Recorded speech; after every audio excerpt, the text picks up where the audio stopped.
Cyclone Live is exclusively sponsored by Tyson Foods. Keep it real, keep it Tyson. Whether you're listening in your car, online, or on your phone, no matter how you hear the broadcast, we're proud to be your home for the best in live football. And the next time you're at the store, remember our partners at Tyson Foods. Keep it real, keep it Tyson.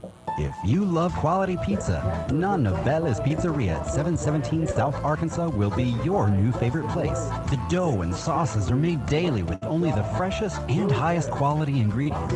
Nonna Bella's has added many new toppings to meet our customers' discerning tastes. For the most original and fresh pizza in Russellville, remember Nonna Bella's Pizzeria. We're currently open for delivery and takeout. Order online at nonnabellas2go.com or call 479-317-1034. Feltner's Athletes Corner Moonlight Madness sale is now in progress. Save half off or more on footwear from Nike, Asics, Brooks, New Balance, Keen, and Chaco. Save half off or more on apparel from the North Face, Columbia, Patagonia, Mountain Khaki, Kavoo, Under Armour, Nike, and many more. Feltner's Athletes Corner, 2320 West Main Street in Russellville. Open 9:30 to 6 Monday through Saturday. All sales during this special savings event are final. Hey, it's Drew Mitchell for Lakeside Oral, Facial, and Dental Implant Surgery. Lakeside is really proud this year to be sponsoring our local sports all throughout the River Valley. They're committed to the area. It's just another way they show that. When you're in the market for dentures, wisdom teeth, or whatever the case may be, remember Lakeside Oral, Facial, and Dental Implant Surgery, and check out their website at lakesideofs.com. Lakeside Oral Surgery, helping make the broadcast of local sports throughout the River Valley possible.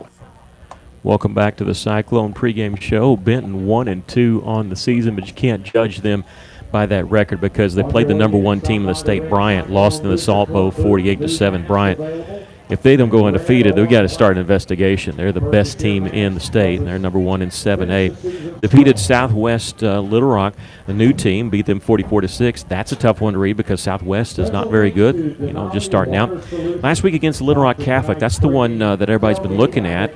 Benton lost 35-28, threw the ball 51 times, which is not really their MO. I mean, they have a fantastic quarterback, but they've always been kind of a run-first team, and don't know if people think that, they've gotten away from the run because the pass has been successful. As we said, their quarterback, Garrett Brown, has thrown for almost 800 yards, 7 touchdowns, and 0 interceptions. How can you fault that? However, it becomes a point of sometimes you get those quick 3-and-outs, and you put your defense in some tough position. And that's what the offense did for Benton last week. Now, the quarantine bug has hit Benton. They have 3 or 4 players that are quarantined and 2 notable starters on defense. One of them, their middle linebacker, Gavin Davis, will not start tonight because he's in quarantine. Number 36, Jake Jones, a sophomore, will start for him.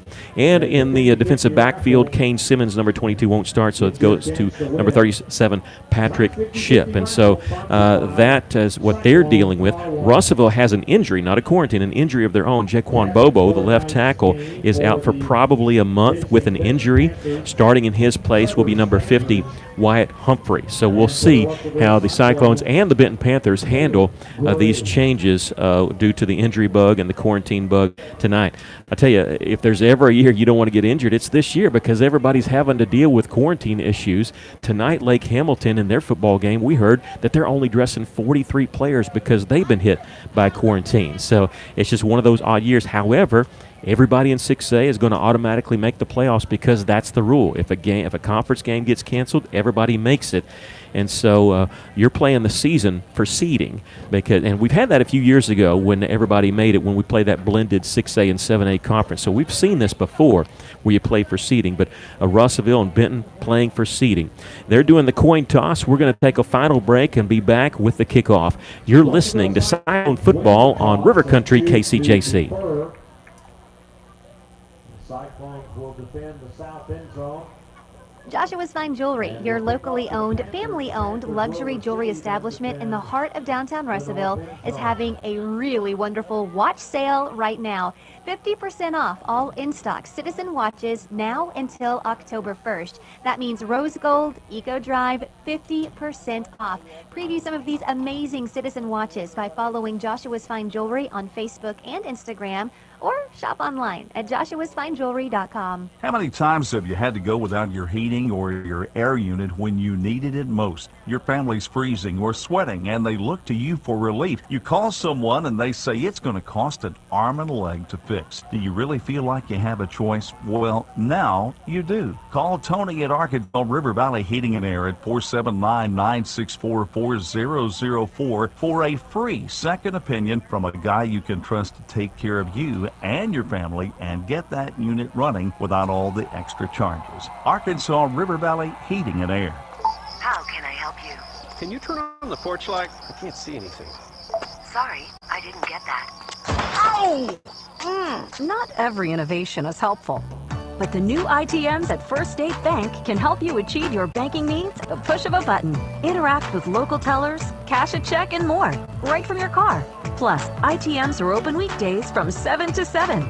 To learn more about First State Bank's new innovative services, go to fsbitm.com. Maybe you're moving some dirt around the house. Got jobs to do. Well, maybe you don't have what you need. River Valley Tractor has it, and they have great prices and great people. They treat people like you would expect to treat family. Kubota has you covered. Construction equipment, farm equipment, zero-turn mowers. Go by today and see the family at River Valley Tractor, 702 Weir Road in Russellville. Call them today at 968-3795. That's 968-3795. KCJC, Dardanelle, Russellville. You guys play the best country of all. River Country. KCJC. Welcome back. The Cyclones won the toss and have elected to defer, so they will kick off because Benton, you got to receive if the other team defers. Benton Panthers, coached by Brad Harris. He's 80, 89-1 in coaching in his 16th season. He's only been to Benton 5 years. He's 35-19 there. Jeff Weaver's in his 4th year at Russellville, 16-20 overall at Russellville, 65-63 overall as a head coach. Cyclones in their home black uniforms with white numbers, red pants, and black helmets. For Benton, they're in all white with the maroon numbers and maroon helmets. I got to tell you, I'm glad they're not wearing that gray and maroon because it's really hard to see sometimes when those colors contrast a little bit. Russellville's brought out their Lowe's buckets because they're social distancing. They space those out and try and do all we can to quarantine for fans and for students because the most important thing is that these students don't lose any of their games. That was just awful last year. So many softball, baseball, soccer players, track stars that did not get to finish or even compete in their season because of that. So we're doing all we can to help that. Tristan Wheelis, number 10, will kick off for Russellville, wearing number 10. He's going to set it up on the left hash mark. Benton will be moving towards Cyclone Hill. They've got the band in front of Cyclone Hill. And Russell will be moving towards the concession stand as we're ready for some football. We've got so many games quarantined tonight. I might be promoting a game, that checking scores and seeing that it's quarantined. It's been tough to keep up with. They blow the whistle, ready for play. The play clock's rolling. Tristan Wheelis is approaching, and Wheelis is going to boot this one toward the left side. It's going to chase the return man back to the 3-yard line. Is across the 5-10. Nobody's near him. Now he's going to take a hit at the 20, plows forward to the 22-yard line. That was Donovan Pearson, the sophomore, on the return. And that was number 34, Gabe Hogue, who met him head on and brought him down. Good tackle by Gabe. Gabe will hit anything that moves. That's just the way he is. And he's a fantastic athlete, also a wrestler, very good wrestler. And Benton will take over at their own 22-yard line, ball on the right hash mark. Quarterback is number 13, Garrett Brown. The running back starting tonight, number 9, Casey Johnson. But the man to watch, the wide receiver, is number 2, Cameron Harris. They're going to play action pass, throwing on the far side, completing the flat across the 25, across the 30. Going to be shy of a first down by about a yard, as that was to Trevor Standridge, number 10. And Caleb Gray and Finley Golden in on the stop. Benton going fast. Their ball on the 31-yard line, second down and 1. Garrett Brown, the quarterback, in the shotgun formation. He's going to hand it off in the sweep to Casey Johnson, running to the right. And he's going to be clipped down very short, or very close to first down. I think he's going to be short by about a yard, half a yard. Good open field tackle by number 20, Salazar. And, yeah, they're going to put him down right 31, so no gain.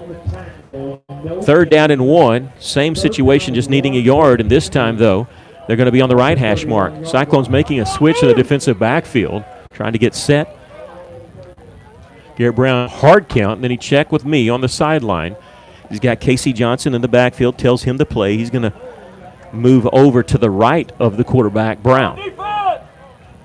And it's going to be a give to Johnson, running left side. He's going to be hit, but he's going to gain the first down and then a couple more yards, just shy of the 35. Yeah, good gain tackling in there by the Cyclones, led by number 86, Dalton Hallmark. Casey Johnson, the third, gets the first down for Benton. We have no score, first drive of the game, and Benton has the ball in the middle of the field, 1st and 10 from their own 35-yard line. 2 receivers to the right, 1 to the left. Brown, the quarterback. Play action. Oh, the ball's on the floor. It's on the turf, and it's going to be covered by the quarterback, Garrett Brown. I got a little excited, called it the floor, but I saw that it looked like that Brown was indecisive on whether or not he wanted to give it off to Casey Johnson. Yeah, that's where the fumble occurred, and McMullen, number 35, was right there to they're going quick again. So 2nd down and long, throwing a little slant pattern, complete across the 40, 45, still on his feet, and brought down, and the ball's on the turf, and this time Ty Hips comes up with it. It's a completed pass to Jordan Parham, but Russellville gets the fumble, and the Cyclones get a turnover early. Yeah, I don't know who actually made that hit, but as you said, Ty Hips came up with the ball. That's what we needed. That's what we talked in pregame. We have to create turnovers. And Russellville gets the first break. They do. They're at midfield. So it was a completed pass, and Russell takes over with 9:58 left to play in the first quarter. Great field position after the fumble. Ty Hips, number 43, coming up with it. Damon Donahoe gets the start, and he gets the first carry of the game. He's into Benton territory, but only a couple yards there, bringing up 2nd down and 8. Yeah, Benton did the same thing. A lot of gain tackling. We went right off guard, right guard. Well, Jordan Parham on that reception, he was fighting for extra yards, continued to take the hit. It looked like he had the ball covered up, but the defense, when they gang tackle, somebody starts trying to rip the ball apart from the player. Whitford, busted play. He's going to take a shot deep. He's got a man open. Gavin Graham at the 15, 10, 5, into the end zone for the touchdown. It looked like a busted play. Whitford faked to his right. There was no running back there. The running back had gone left. But Gavin Graham looked like at first they had single coverage, and then they just let him go. 48 yards on the touchdown pass. In fact, he had to wait for that ball to get to him. Then he just outran the defender. Cyclones lead it. Oh, the short hop on the extra point. Great job by Graham on the holder, and Wheelis kicks it through. The Cyclones lead it 7-0. We'll take a break. You're listening to Cyclone Football, River Country, KCJC.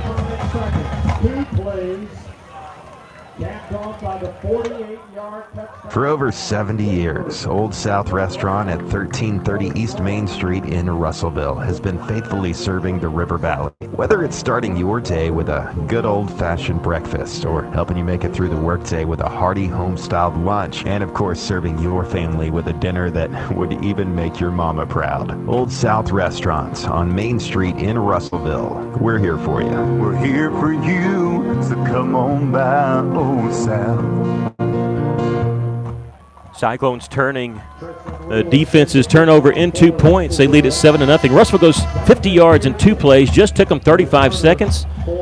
And it was Braden Whitford with the touchdown pass to Gavin Graham of 48 yards. Well, that's what you want to do. After you create a turnover and get the ball, you want to score. Touchdown or field goal, but you want to move the ball down the field, and Russellville Cyclones did that. We're going to talk about the extra point after this kickoff. Tristan Wheelis going to sit up on the right hash mark this time. And he's still going to kick it left side. It's going to be across the field at the 25-yard line, across 30, 35, and going to be stopped shy of the 40 is Jordan Parham, the man who had the fumble earlier on their previous possession. Number 18, Jake Harrington, in on the stop. 13-yard pickup on the kickoff return. So Benton will start at their own 38-yard line. Yeah, on the extra point, Gavin Graham is the holder, and the ball was short hop to him. But Graham did a nice job catching it and got it down plenty of time. Wheelis, the kicker, did not have to slow down at all. Russellville leading at 7-0. 9:17 left to play here in the first quarter. Brown, the quarterback. Here's a little counter play. Going to give to Johnson. He's across the 40 and takes on a lick, and he delivers a blow as he gets across the 45 to the 47. And that time, Casey Johnson, he was punishing on that run. Be 2nd down and 1. They're going to run a sweep, running laterally, and can they get the edge? They can't. Russellville's going to drop them for a loss back at the 45-yard line. And there's that man, number 20, Salazar, again in on the tackle. Standridge, there was nowhere to go, and the longer he ran, the more you could tell was going to be good things for Russellville. That's what you try to do on any kind of sweep. String it out, string it out. 3rd down and 4 as they lose 3 yards on that play. Garrett Brown, they've gone with a little bit more running than we saw last week when they threw 51 times against Rock Catholic. Brown is going to throw out to the far side. It's complete, and he's going to get the edge of the first down a lot more. He's across the 40, 35-30, 25-20, down the left sideline at the 10, and he's going to be knocked out of bounds, but not before he gets inside the 10 to the 7-yard line. Just a little screen pass to Trevor Standridge, and he goes deep into Russellville territory. Yeah, Caleb Gray caught up with him and knocked him out of bounds. They ran that in practice quite a bit. Just a little swing play, a little swing pass out there. Yeah, it goes 50 yards on the pass play down to the 6, from the 44 to the 6. 1st and goal for Benton. Casey Johnson up the gut, nothing there. He's fighting his way, and he's going to get back to the line of scrimmage. He was hit first back at the 10-yard line, but shed that tackler and got back to the line of scrimmage. Yeah, hit first by Potter, number 16. Slowed him up, and everybody else caught up with him. He ends up getting a no gain when it could have been a lot worse for Benton. Had him stopped at seemingly 3rd and 4. They threw a little screen pass that goes for 50 yards. Russellville leading by a touchdown, but Benton knocking on the door. Garrett Brown, the quarterback, with Casey Johnson, number 9, to his right. Brown back to pass. He's going to field a rush. He's going to go up the middle, and let's see, takes a hit at the 2, across the plane. And Garrett Brown, the quarterback, I believe that's his first rushing touchdown of the season. Yeah, Russellville was putting pressure on the outside. Nobody in the middle. And when he couldn't find an open receiver, that's where he ran. You've heard of a coverage sack. That was a coverage touchdown. Lucas Wilbur on to try the extra point, and it's going to be blocked by Russellville. This is their backup kicker. Arahu is their regular kicker, and he's out. And I think they said it was Caleb Gray with the block. So Russellville hangs on to a 1-point lead. We'll take a quick break. You're listening to Cyclone Football on River Country, KCJC.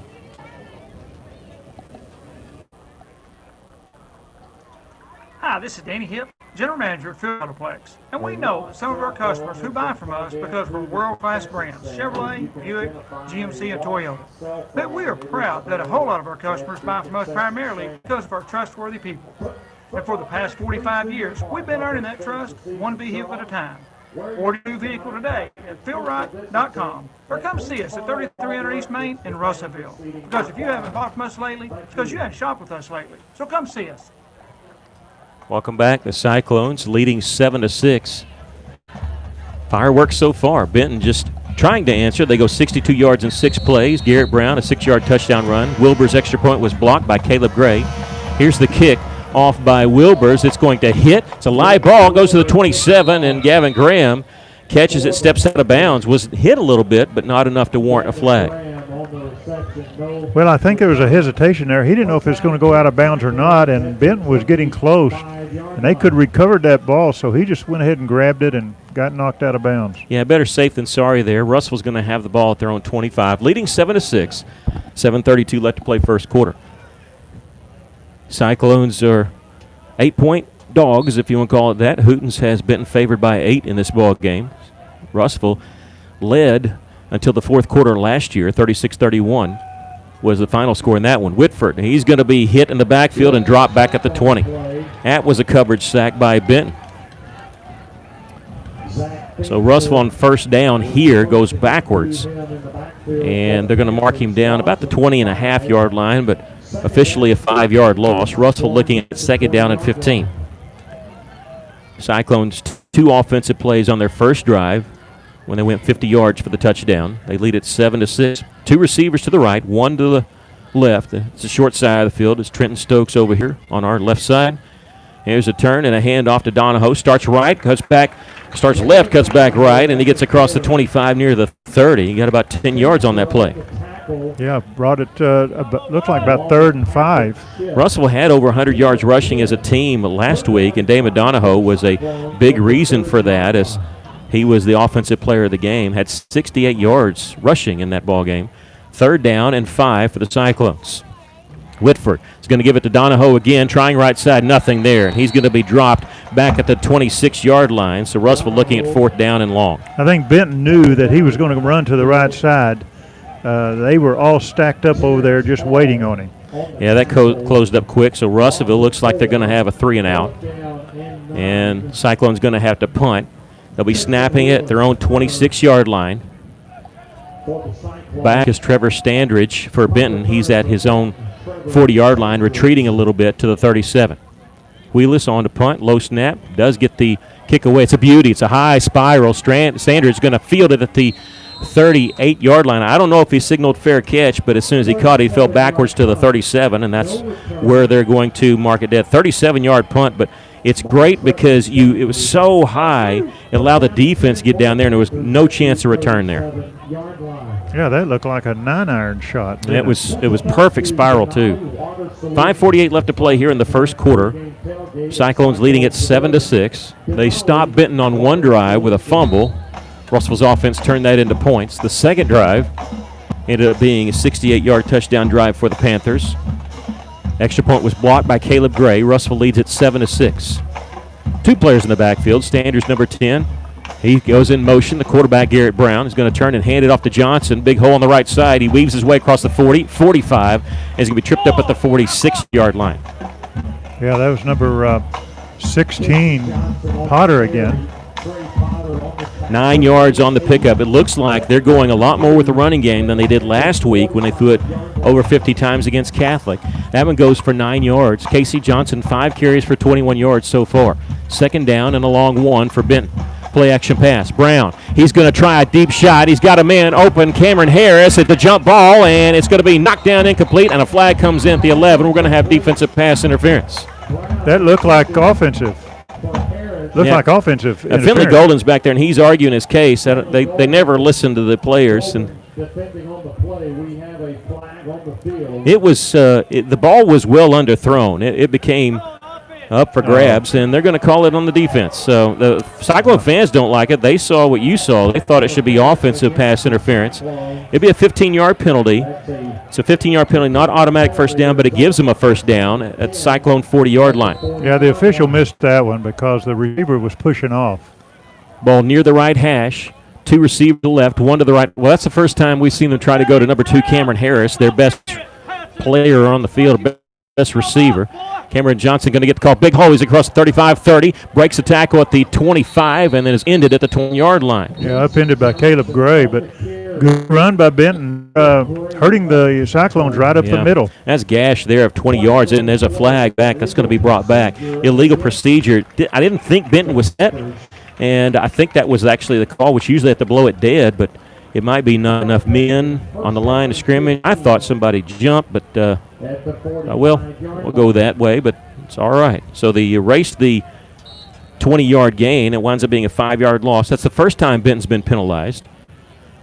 They're looking at 1st and 15. Cyclones leading by a point. 5:07 left to play here in the first quarter. 1st and 15. Brown brings a man in motion. That is Harris.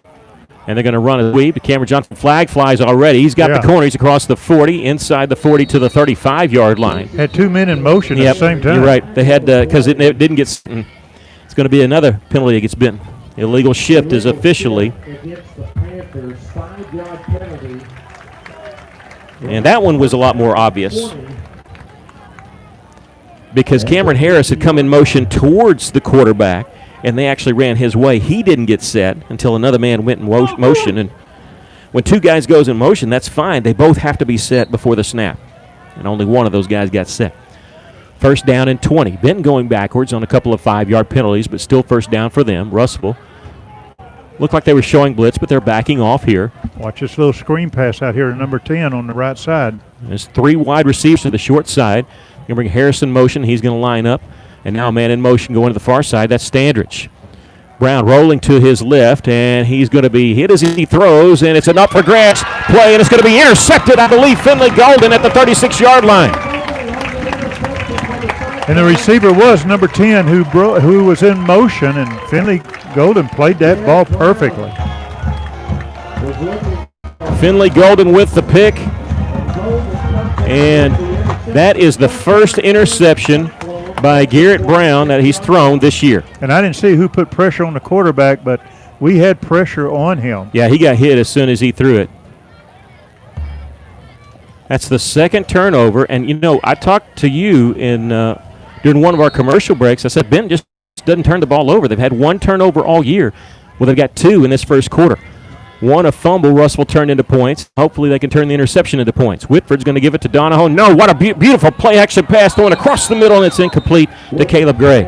Yeah, he had two defenders on him. Ball was thrown just a little bit behind him. Caleb's coming up a little slow. Yeah, at first I thought he was just upset because he did get his hands on it, but no, he's come up hobbling. Caleb Gray playing a lot of offense this year. He actually is second all-time Cyclones with interceptions for a career with 9. The record is 10. Almost had that record tied against Morrilton. And he is hobbling a little bit on, I don't want to say ankle leg, but it is the left side. And he's just now walking off the field. Russell going to look at 2nd down and 10 from their own 26-yard line. Finley Golden with that interception. That's the first interception thrown by Garrett Brown this season. He's thrown the ball a lot. I mean, he's thrown for, coming in this game, over 800 yards, or almost 800 yards, 800 yards if you count the stuff tonight. And that's his first pick that he's thrown this season. Coming into tonight, 108 attempts, completing 52% of his passes. And Finley Golden just playing center field back there on that interception. Yeah, Will McCrawdy needs to look at him.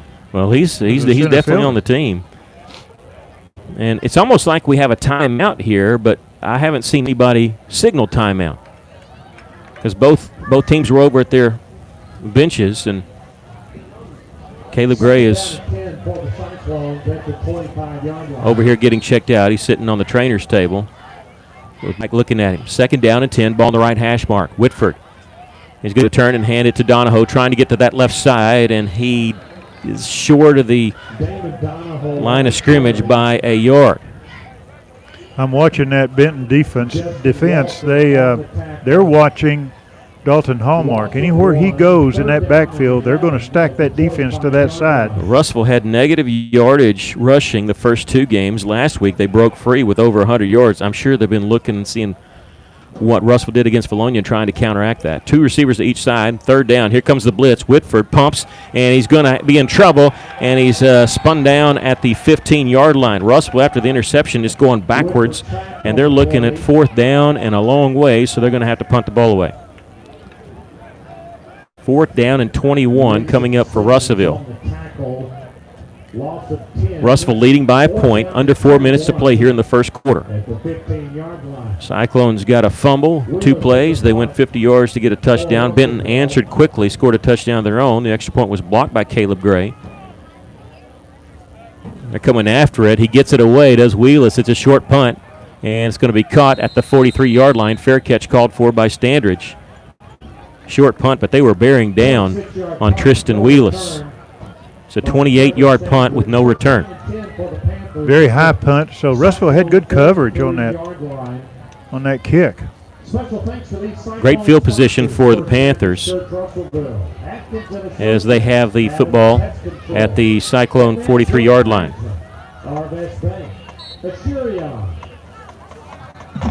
3:37 left to play here in the first quarter. Cyclones leading at 7-6. Defense has come up big twice. They're going to have to come up big here again. We can just flip the field, but we got to get the ball back first. 1st and 10 for Brown, the quarterback, sends Standards in motion. Play action, little slant pattern, complete to Harris. Takes a hit at the 36 and gets forward to the 34.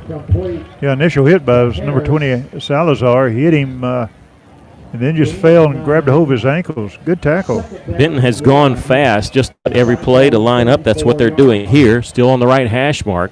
Looking at 2nd down and 1 after the 9-yard pass play. Brown this time going to give it the sweep to the right side. Johnson, he's going to get the edge. He's got the first down. A little spin move to the 25-yard line. And he's pushed out of bounds there. There's no doubt Benton offense is testing that running defense of Russellville. Well, you know, they threw it a lot last week, got beat by Rock Catholic by a touchdown.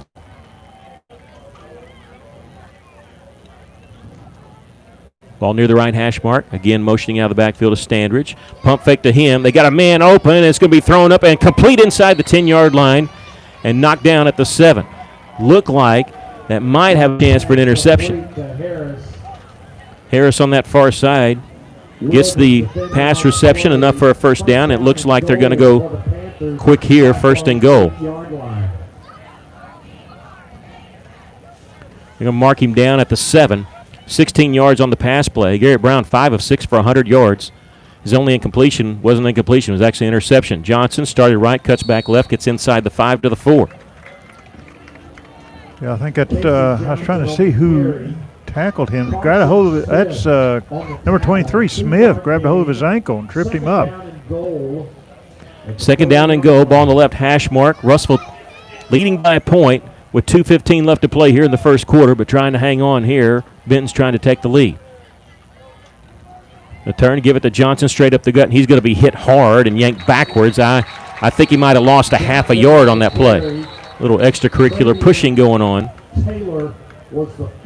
Trayvon Traylor hit him, and then he got a lot of help from his friends. Yeah, they're saying he was already down when the ball came loose. So that's why the extra whistles. Boys, the nose of the football near the 4-yard line, left hash mark. Russellville leading by a point, under 2 minutes to play first quarter. Casey Johnson, number 9, the running back. I think this is going to be a pass play, maybe a rollout. Brown, now he's going to throw a slant. It's in and out of the hands of Harris. Boy, he flat out dropped it. He was in the end zone untouched, and he dropped it. I mean, it had some mustard on it on that pass. I think they'll go for it. Yeah, I mean, this is almost a couple yards longer than an extra point here, but they look like they're going to go for it. Field goal kicker is only 1 for 1. That was from 32 yards, so well within his range, but they're going to go for it on 4th and goal from the 4. And now we got whistles blown. A timeout's going to be called by who? Benton. They want to make sure. We'll take a quick break. Russellville leads 7-6 as we're nearing the end of the first quarter. You're listening to Cyclone Football in River Country, KCJC.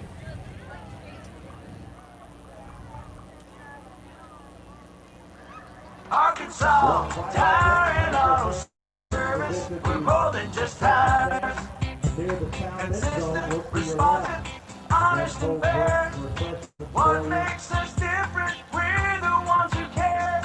Trust our experience to know what you need. Professional and fast, see what we mean. Arkansas Tire and Auto Service, we're more than just tires. Arkansas Tire and Auto Service, 2304 East Main, Russellville. Well, if you're Garrett Brown, you're sitting there thinking, I'm 5 of 7 for 100 yards and probably should be 6 of 7 because he had a touchdown pass there was dropped. But I think he's still got confidence in number 2, Cameron Harris. I wouldn't be surprised if they go right back to him. 3 receivers to the right, 1 to left. The 1 to left is Standridge, I think, out there. I'm looking for Harris, and I think he's the inside receiver. Bring a man in motion. We can give it to Standridge. Is it a throwback? Turns around, throws it back. It's complete to Garrett Brown. He's going to waltz into the end zone for the touchdown. Trick play on that one. Trevor Standridge took the handoff and threw it back to the quarterback, Cameron Brown. And you could tell when Standridge was rolling backwards, I could tell that this is probably going to be a pass back to the quarterback. Good play call by Benton. On the throwback on 4th down. Extra point is high, short, but just enough. Extra point's good. 13-7, Benton leads. We'll take a break. You're listening to Cyclone Football in River Country, KCJC. 38 seconds to play in the first quarter. Benton 13, Russellville 7. A solid roof for your business is key to keeping your employees, products, and valuables dry and clean. If you're experiencing roof leaks that are resulting in damaged equipment, stained ceilings, and walls, then don't let Mother Nature get the best of your business. The folks at E&F Roofing offer free commercial roof inspections, but their experience is priceless for your business, not to lose productivity and extend the life of your roof. So contact E&F Roofing today for a free commercial inspection at 479-272-4069. Well, you know, obviously you want to score every time you touch the football, but if Russell's offense doesn't score here, the defense is probably saying, just please keep us off the field for a little bit. Russell's first drive went 2 plays and a touchdown, and they've punted on 3 and outs since. And Benton leading at 13-7, 1:38 left to play here in the first quarter. We'll give you the scoring drive totals. Details on that. Kickoff, boy, from the left hash, he kicked it across his body, and this one goes out of bounds. Grant over there, and he knew that one was going out. Of course, you have 3 options here. Went out of bounds at the 31, so obviously you're not going to take that one. You don't want him to kick it again. Russell's going to get fantastic field position here at the 35-yard line. Well, on that scoring summary for the Panthers, they go 43 yards in 7 plays. Trevor Standridge, a pass to the quarterback, Garrett Brown, on the throwback of 4 yards. Wilbur added the extra point, and the drive was 1:59 is all it took. Cyclones trailing by 6 here, 13-7 for the first time today. 2 receivers to the right, 1 to the left. Russell has it first down and 10 from their own 35. Whitford, play action pass. They're bearing down on him out of the backfield on the wheel route. They try to throw to Donahoe. It's out of bounds, but we have pass interference. A good call because Bo Wright did not play the football, and probably a good play by him because he's like, well, I was beat. Yeah, it looked like he just pushed Donahoe out of bounds and right in front of the official, so a good call by the official. It was a little wheel route. They faked it to Donahoe, and he just came out of the backfield, and linebacker against a running back, he'll take that every time. And what's funny is if he catches it, it's not as much as this penalty. This penalty is going to put the ball down at midfield. If the catch would have been made around the 48-yard line, so Russell gains a couple yards on that play. Russell gets the first down by penalty. And here's Kobe Robinson, I think this is, on the sweep play, and nothing doing as he's dropped back at the 47. Kobe Robinson on the carry. Russellville again ran to the short side of the field, the side that Dalton Hallmark is blocking on, and Benton read that, made a good stop. 3-yard loss on Kobe's first carry. Second down and long. Cyclones need the Benton 40-yard line for a first down. Cyclones trail by 6. 60 seconds left to play here in the first quarter. Here comes a blitz. Whitford hit as he throws, complete to Caleb Gray on the near side. Good to see him back in the game, and he's going to be short of the first down by about 3 yards, but good positive gain for Russellville. Good to see Caleb Gray back in the ball game after he came out on the last series. 3rd down and 3 for the Cyclones. He's a good, dependable receiver to throw to. He's got good hands. 31 seconds left to play first quarter, play clock at 18, so we'll at least see one more play. 2 receivers to each side. Donahoe, the running back. Whitford, back to pass, looking left, nothing there. He's rolling, he's going to tuck it, run, takes a hit, and gets forward for the first down inside the 40. Took the lick at the 41, but man, he's so big. I was talking to the Benton play-by-play guy, said the guy's built like a linebacker, and in fact, he played linebacker in junior high. Whitford gets the first down on the carry. Needed 3, got 4. And that's the end of the first quarter with our score, Benton 13, Cyclone 7. We'll take a break. You're listening to Cyclone Football on River Country KCJC.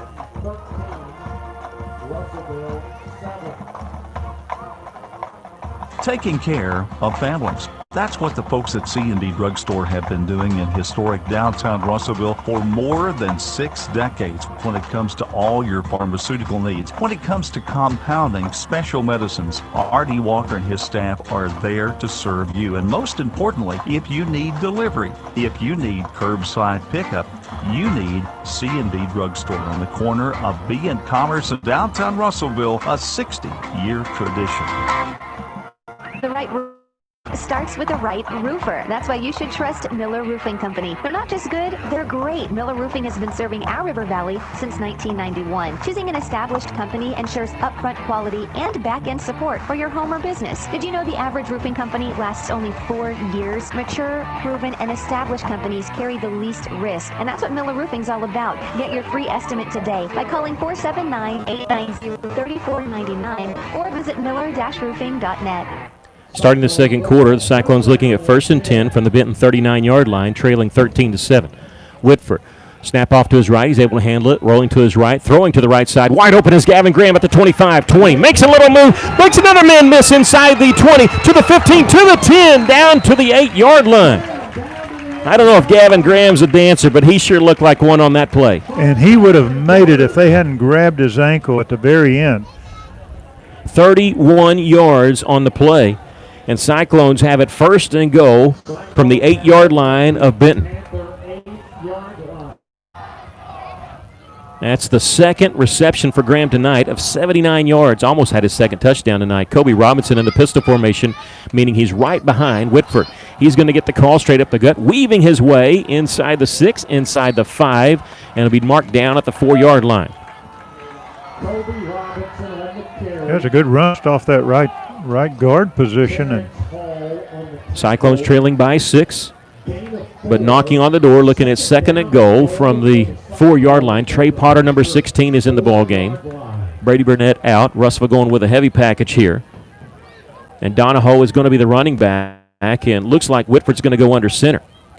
S-back, a tight end, 2 receivers, 1 to each side. Whitford, he's going to throw the fade route to Gavin Graham. It's going to be incomplete. It was off the hands of a Benton defender. Going with a heavy package, trying to fool Benton. It'll be 3rd down and goal from the 4. Mickey Duval, Aaron Duval with you, our cameraman Maggie Duval. We're not social distancing, but I guess since we're on the same family, it's okay. John Henderson, our engineer for tonight, and producing this. Russellville trailing by 6, 10:41 left to play here in the first half. But has a 3rd and goal from the Benton 4-yard line. Out of the shotgun. A little option play. Pitch to Donahoe, and he gets forward, leans forward. He put the ball down. Is it in the end zone? No, they're going to say he's down inside the 1. He reached forward. It looked like that he hit the end zone with the football, but they're ruling his knee was down inside the 1. Yeah, I think it was. It was a good call by the official. His knee was down first before he ever put the ball down. Well, Benton went for it on 4th and goal and got the touchdown. Russellville, you almost have to go for it here inside the 1, and Braden Whitford going under center here. Kobe Robinson, the running back. We might see a quarterback sneak. Whitford follows his big offensive line, and he's into the end zone for the touchdown. That's just brute force there. Offensive line, and Whitford's just saying, here we come. And they were not stopped, and we've got a tie ball game. Yeah, that was a great push by that offensive line. Pretty good drive, too. Russellville answering, not just scoring a touchdown, but giving the defense a little break. Wheelis trying to break the tie. Gavin Graham, the holder, puts it down. The kick is definitely long enough, and it's good. Russellville leads at 14-13 with 10:31 left to play in the first half. We'll take a break. You're listening to Cyclone Football on River Country, KCJC.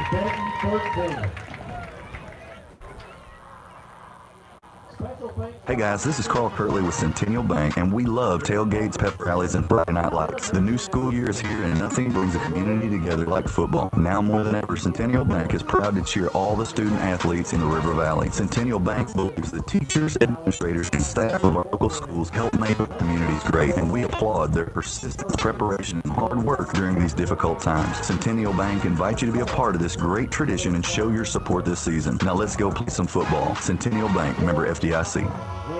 Welcome back. The Cyclones go 65 yards in 8 plays. Braden Whitford, a 1-yard touchdown run on 4th and goal. Tristan Wheelis kicks the extra point. The drive took 3 minutes and 7 seconds, and Russellville leads it 14-13, scoring and giving their defense a much-needed rest. 10:31 left to play here in the first half. That was a good run by Whitford, but look, he had a really good run on a 3rd down when we needed the 3 yards. He got 4. A couple good runs by Whitford on that drive. But the big play, don't forget the pass to Gavin Graham of 31 yards. They got inside the 10. Wheelis this time sets up in the middle of the field, kicks this one to the left side. It's going to hit. It's a free ball at the 21 and goes out of bounds. And I tell you something, that's a dangerous play over there on that far side by Donovan Pearson. He let it bounce right past him. And if that ball doesn't go out of bounds, it's a live ball, and there's nobody with a Benton uniform that's close to it. Yeah, and Russellville had some good coverage on that kickoff. They could have come up with the ball. Yeah. He might have known, but that's awfully dangerous to let that one go free. So Benton has the ball at their own 35-yard line. Cyclones leading by 1. Caleb Gray, who went out injured on the left leg, he's back in the game. Got catch on the last drive. He is back in the defensive backfield here. 3 receivers to the right, 1 to the left. They're going to turn, hand it off to Johnson, and he's going to be hit. Spins away. He's at the 40, 45, angled towards the sideline. Is going to be pushed out of bounds at midfield. We have not seen them run this much in any of their first 3 games, but it's been a steady diet of Casey Johnson. Yeah, he's got number 28's made that tackle coming up behind him. First down at 10. Rolling to his right is Garrett Brown, throwing the near side. Here's Harris. He's wide open. He's at the 44-yard line trying to make a man miss. Little stutter step, though, allows Russell to collapse on him, but not before he picks up a first down at the 38. Harris gets into Cyclone territory and picks up the first down. Benton going quick again at the 38-yard line. That pass play of 12 yards. Going to say Casey Johnson, the running back, has had 44 carries on the season. And I bet he matches half of that before the night's over. Pump fake by Garrett Brown. They're setting up a screen, and it's complete to Standridge. Nope, they're going to say it bounced. I tell you, that was a dangerous pass by Brown because Russellville kind of sniffed it out. Their linebackers had jumped up there. They did, and that ball was thrown. It wasn't really a screen pass. Usually you float those, but that was thrown pretty hard right at his ankles. Yeah, it was a middle screen, and he, like you said, threw it down. I don't think he meant to do it like that. Second down and 10 for Benton.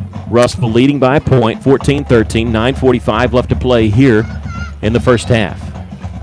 The Cyclone 38-yard line, ball near the left hash, 2 receivers to each side. Johnson going to get the call and cuts back to the left. He's inside the 30 and can be tackled at the 31-yard line. Boy, he's got a knack of getting hit, but still just sort of keeps those feet moving forward, almost stumbling forward for extra yards. He does, and he carries that ball very loosely.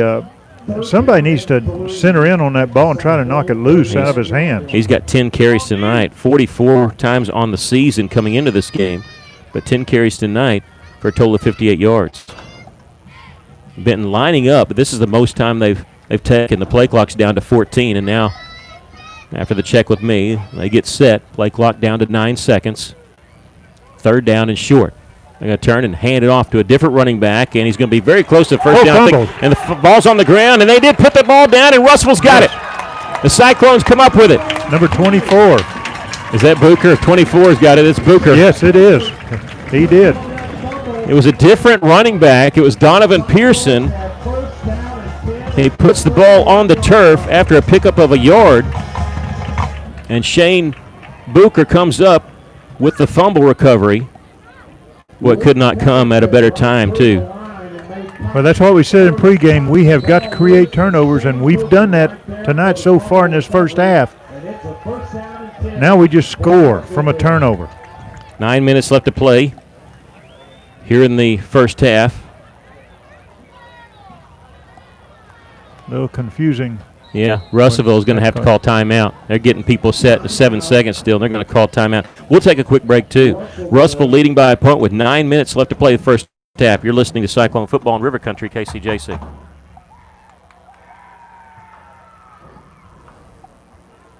Why trust River Valley Tinting and Glass? Well, River Valley Tinting and Glass is a family-owned business, and they take care of their customers like family too. So remember, your local auto, residential, and commercial glass and tinting company, River Valley Tinting and Glass. Check out their work on Facebook or call 890-5839 to get an estimate. Or you could always come by 2202 East 2nd Street to see all they can do for you. From a business you can trust, River Valley Tinting and Glass.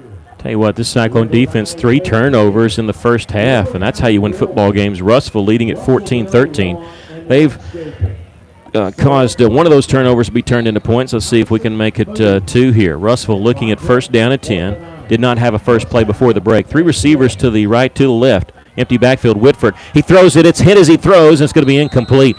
You could tell that his arm was hit and it was just floating out there. The closest man to it was actually Gavin Graham, almost a completion. Yeah, we're going to have a little bit of protection for Whitford. They're getting in there very quickly on him, and he doesn't have time really to look around. Gavin Graham was the one that saw it. Nobody else in the Benton backfield saw that play, and he tried to pick it up around midfield. Pistol formation, Whitford on second down. He's going to give it to Donahoe. Started up the middle. He cuts to the left, and he'll get a yard, maybe 2. And it'll be third down and long coming up for Russellville. He was trying to get to the outside on the left side, and if he had of it was a foot race from then on. But good tackle by Benton. Yeah, he's got a lot of speed if he can ever get out there on the edge. Third down and 7 for the Cyclones. They need their own 41 for a first down. Russellville leading by a point. 8:28 left to play here in the first half. Play clock down to 14. 3 receivers to the right, 1 to the left. Whitford out of the shotgun. Looking down the middle. Now he's going to roll to his left. Still eyes downfield, pumps, throws, and it's going to be incomplete. Couple of Cyclone receivers in the area. And let's see, that was Stokes in there, Caleb Gray in there. In fact, they were shoulder to shoulder. That's a little unusual. They might have been trying to just move around to get an opening for their quarterback. Yeah, a lot of times when a quarterback rolls, that usually means people rolling with him. Tristan Wheelis going to be back to punt for the Cyclones. 4th and 7. Standridge back for Benton. He's at his own 34-yard line. 8:14 left to play first half. They're coming after him. He does get the punt away. Pretty good kick. It's going to hit at the Benton 45 and take a Benton roll, Benton bounce out of bounds at the 48-yard line. And it's just good for him. I know it's only a 20-yard punt, but it's good for him to get that away. They had 4 guys coming after him. So Russellville leading at 14-13 with 8:07 left to play here in the first half. The Panthers have had good field position all night. And they start here at their own 48-yard line. Ball on the right hash mark. 2 backs in the backfield, 1 ahead of Johnson. Johnson's going to get the call, and he's into Cyclone territory down at the 49. Yeah, number 20, Salazar. Little push off by Johnson. Maybe he didn't like the way Salazar tackled him too hard. Johnson on their last offensive play before this one comes out to take a breather, and they fumble the football. So they go right back to him. 2nd down and 7. And he's going to get the call on the sweep play, running laterally, cuts it back up. He's across the 45-yard line, gets to the sideline at the 40, and he's got enough for the first down. And yeah, they're going to say he stepped out the 40. I say unless they say he stepped out earlier. First down for Benton at the 40-yard line. Yeah, Trey Potter is the one who pushed him out of bounds. First down and 10 for the Panthers. Russellville leading 14-13. Defense, they stiffen up here with Benton at our 40-yard line. Ball on the left hash mark. Garrett Brown, the quarterback, number 13. Sends Casey Johnson in motion, so it's an empty backfield. And here comes a blitz. He's going to be hit back at the 46-yard line and then knocked down. I tell you, he got hit by Ty Hips, and he didn't do the smart thing because he stayed up and he took a lick from Latrell Thomas. Yeah, Hips is the one who first made contact with him. I thought the ball looked like it was trying to come loose. A 6-yard loss. Latrell Thomas, who's a running back, but he's been playing defense some tonight. With Russellville a little short-handed and needing some breathers, he's playing defensive tackle. Came up and just popped him with the shoulder pad, and sometimes that'll make you go down quicker next time so you don't. Somebody's got your feet. You better go down because you're about to get licked. 2nd down and 16. They're going to give it to Johnson, weaving his way. He's back near the original line of scrimmage, maybe a yard shy, so it'll bring up 3rd and 11. Travion Taylor on the stop.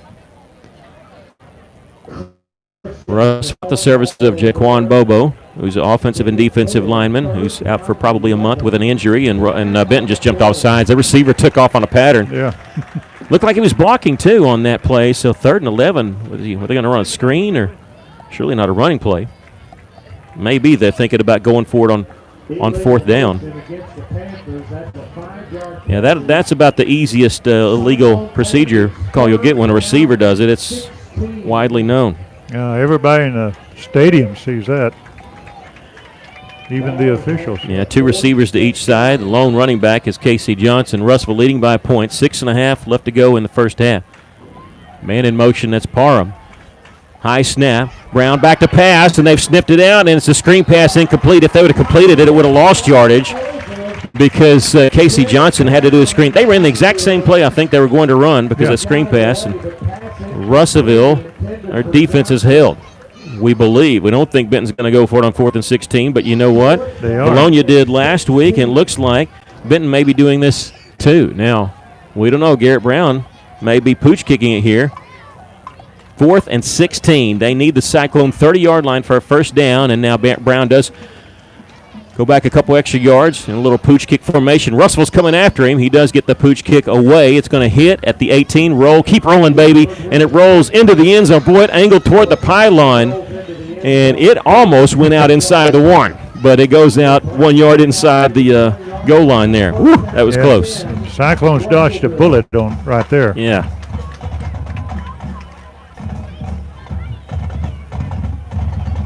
Now let's put a good series together and march down and score. Well, of course you want to score, but if you're not going to score, you want to take some time off the clock, give that defense a break.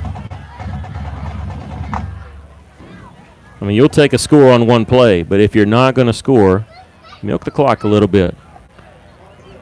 The defensive guys have been on the field a lot. Got some good stops. Of course, 3 turnovers. Cyclones lead it by a point, 14-13. Ball on the right hash mark at the 20-yard line. Whitford, 2 receivers to each side. He's looking right, throwing to short side of the field. It's complete to Caleb Gray at the 25. He'll step out of bounds at the 28. That's smart. Don't take a unnecessary lick, especially with these guys playing 2 ways. You don't want to take licks you don't need to. They're going to say he stepped out the 29, a 9-yard pickup. Whitford now 4 of 8 for 98 yards. Does have a touchdown pass. That's the second catch for Caleb Gray for 19 yards. He's been targeted 4 times tonight. 3 receivers to the left, 1 to the right. The one to the right is Gavin Grant. Donahoe looked like he was going to get the call, but Russell jumped, I believe. Goes from 2nd and 1 to 2nd and 6. Yeah, we didn't need that. Against the Cyclones, 5-yard penalty. And just giving up yards there, and Russell looking at 2nd down and 6. 6:10 left to play here in the first half. Coming up at halftime, we'll have some scores for you. Halftime stats. There's a lot of games being played between these 2 teams. And this is, of all the opponents Russell's had, this is 4th on all the list. Can you name number 3? Whitford back to pass on 2nd and 6. Being flushed out of the pocket looking. He's going to be hit as he throws. It's an incomplete pass. Benton acting like it was a fumble because you got to play through. It'll be 3rd down. Well, if he had hung on to it a second longer, it would have been a big sack for Benton and maybe a fumble. Russell looking at 3rd and 6. They need their own 30 for a first down. Clock stops, 6:05 left to play first half. Russell leads by a point. Conference opener for both teams here in the 6A West. Back to pass is Whitford, and he's going to be swarmed. Can he get away from pressure? He can, rolling to his left, floats it out there. He's got a man open and out of the reach of Brady Burnett, and that was dangerously close to them hitting Burnett. And then he was taunted, and the official goes over and says something to the defensive back. Does he throw a flag? He did not throw a flag. The official over there on that far side said something, and boy, that really could have warranted a flag, and Benton very fortunate that they weren't called for any kind of penalty there, because they stood over Burnett, who was stretched out, took a lick. Thought they might get that on defenseless receiver, but they definitely could have called taunting. The pause in the action is the fact that we have a player down. I can't tell who it is. But the official, I wish he wouldn't have given a warning there, because that's clearly what he did to the Benton player. Then he needs to remember he gave a warning and flag them next time, because it'll come again. Yeah, or give us one. But it'll be looking at 4th down and 6 for the Cyclones. Listening to Cyclone football on KCJC, we have Cyclones live every Tuesday night It's coming to you live from 7 to 8 o'clock on Tuesday nights on the Old Bank Sports Grill. We always put it on our YouTube page a little bit later afterwards, but actually come on down. Listen to Coach Jeff Weaver. We always have a couple of Cyclone players and also an assistant coach. Last week we had Caleb Gray and Hayden King and assistant coach Rick Correa, who's the co-defensive coordinator. Well, the Cyclones don't need this. They're without Jaquan Bobo for at least a month, is what we've been told, with an injury. And Bobo, really good offensive lineman. He's actually a really good wrestler, too. He finished second in the state last year in his first year wrestling for Coach Meredith and the Cyclone wrestling team. The player's still down. He hadn't moved any there. I think they're looking at his knee or his ankle. They're holding his right hand, so I'm sure they're checking there and talking to him. But yeah, he hasn't moved. He's on his back and he's lifting up now. I'm sure they're checking everything before they move him at all. That's number 66, Travis Midlam. Midlam, a 5'7", 240-pound junior. And he gets up, but he's going to be helped off. So that's not a good sign. We've got a coach on either side of him. And it's right leg, knee, ankle issues. That's the side that he's not putting any pressure on. So Russell already down one offensive lineman. Is going to be down two. So 4th down and 6. Russell's going to punt from their own 24-yard line. Standridge has been back every time for Benton, has not returned anything. He's either fair caught it or let it go. And Benton, they've come after Wheelis, but they look a little bit more like a base defense here with a couple middle linebackers. We'll see if they do come after Tristan. They do. He gets it away. It's going to be a wobbly kick, going to hit on Russell's side of the 50 and take a Benton bounce. It's going to bounce back to the 40-yard line. So it hit about the 48. Benton gets 8 yards on the bounce. A 16-yard punt with no return. Well, it seems like a broken record. I always say the defense has got to come up, but that's what it seems like here. 5:51 left to play in the first half. Russell leads at 14-13. Defense has come up big in this ball game with 3 turnovers. Benton 186 yards of offense. Russell 102. Benton will start at the Cyclone 40-yard line. I think we'll see Benton do lots of running on this series. Well, that's what they've been doing, a steady diet of Casey Johnson, number 9. Move a man in motion. Moving towards that left side. Play action pass. Brown back to pass. He's going to be hit as he throws. He fires it down the middle. Double coverage on Harris, and it's out of his reach. Looking for it over his right shoulder, and it's thrown back over his left. Well, we had two defenders back there. One of them, Finley Golden, who already has an interception. Yeah, Cameron Harris, number 2, he's their guy. 5 touchdown receptions coming into this game. There was a lot of air under that ball. Had a chance for the defense to get back on that. But Russell doing a good job of getting in that backfield like you talked about in the pregame. Even on that pass there, didn't affect the pass, but they did put a lick on Garrett Brown. Quarterback takes enough hits, he starts thinking about it instead of his receivers. 2nd down and 10. Play action pass once again. Throwing out to the far side. It's complete, and great play, and actually going to be incomplete as he was juggling it out the tight end there. And I think that was Tolan on the coverage. Yeah, it was. Good tackle. I believe they're going to Jacob Mums. Tristan Hawkins, 84, not 44. A little surprised there that Benton's gone pass on 1st and 2nd down. So bring up 3rd down and 10. They may be thinking 4-down territory, may run and play here. Counter play, no. Play action pass. Harris, incomplete. He was open too inside the 35, and that was thrown behind him. You know, that quarterback may have gotten hit a couple of times now. He's thinking, I've got to get rid of this ball quickly. Because Russell on that play played off of Cameron Harris and left him wide open. He could have easily gotten the 1st down there. That was a 6-yard pass, and he would have gotten at least 4 more. 4th down and 10. It looks like the Panthers are going to line up, go for it. Last time they did this, they ended up pooch kicking. Russell leads by a point, 5-3 left. Garrett Brown, he's the only player back. Is it going to be a pooch kick? They're going to go for it. He's going to go for it. Back to pass. He's got plenty of time. Throwing out to the right side. Gets complete, but a sliding catch well shy of the 1st down. Jordan Parham slides and makes the catch. I don't know why he caught that sliding. Just do what you can to stay up. Why make a sliding catch when you're 4 yards shy of the first down? Yeah, he came up and started running, and just like they do in the NFL, but this is not the NFL. They needed 10. They got 4. So the defense is held once again. I understand going for it, but probably the receivers got to have that mentality. If I've got to slide, we're not going to make it. He was open. I don't know if he would have made the first down or not. Russell will see. They're going to have to do some shifting on the offensive line with Midlam still out. Of course, without the services of Jaquan Bobo tonight. I see Wyatt Humphrey in there. I think he's moved to the right side. 3 receivers to the right, 1 to the left. Cyclones leading 14-13. Play action pass themselves. Brady Burnett with the catch. He's got some room. He's across the 40 at the 45 and taken down there. His knee was down. The official didn't see it. They laid another lick on him. He's popping up. He's getting tired of getting hit. I don't blame him. He's got the first down for Russellville, though. I mean, they're the ones that laid that tough hit and taunted him on the last series. And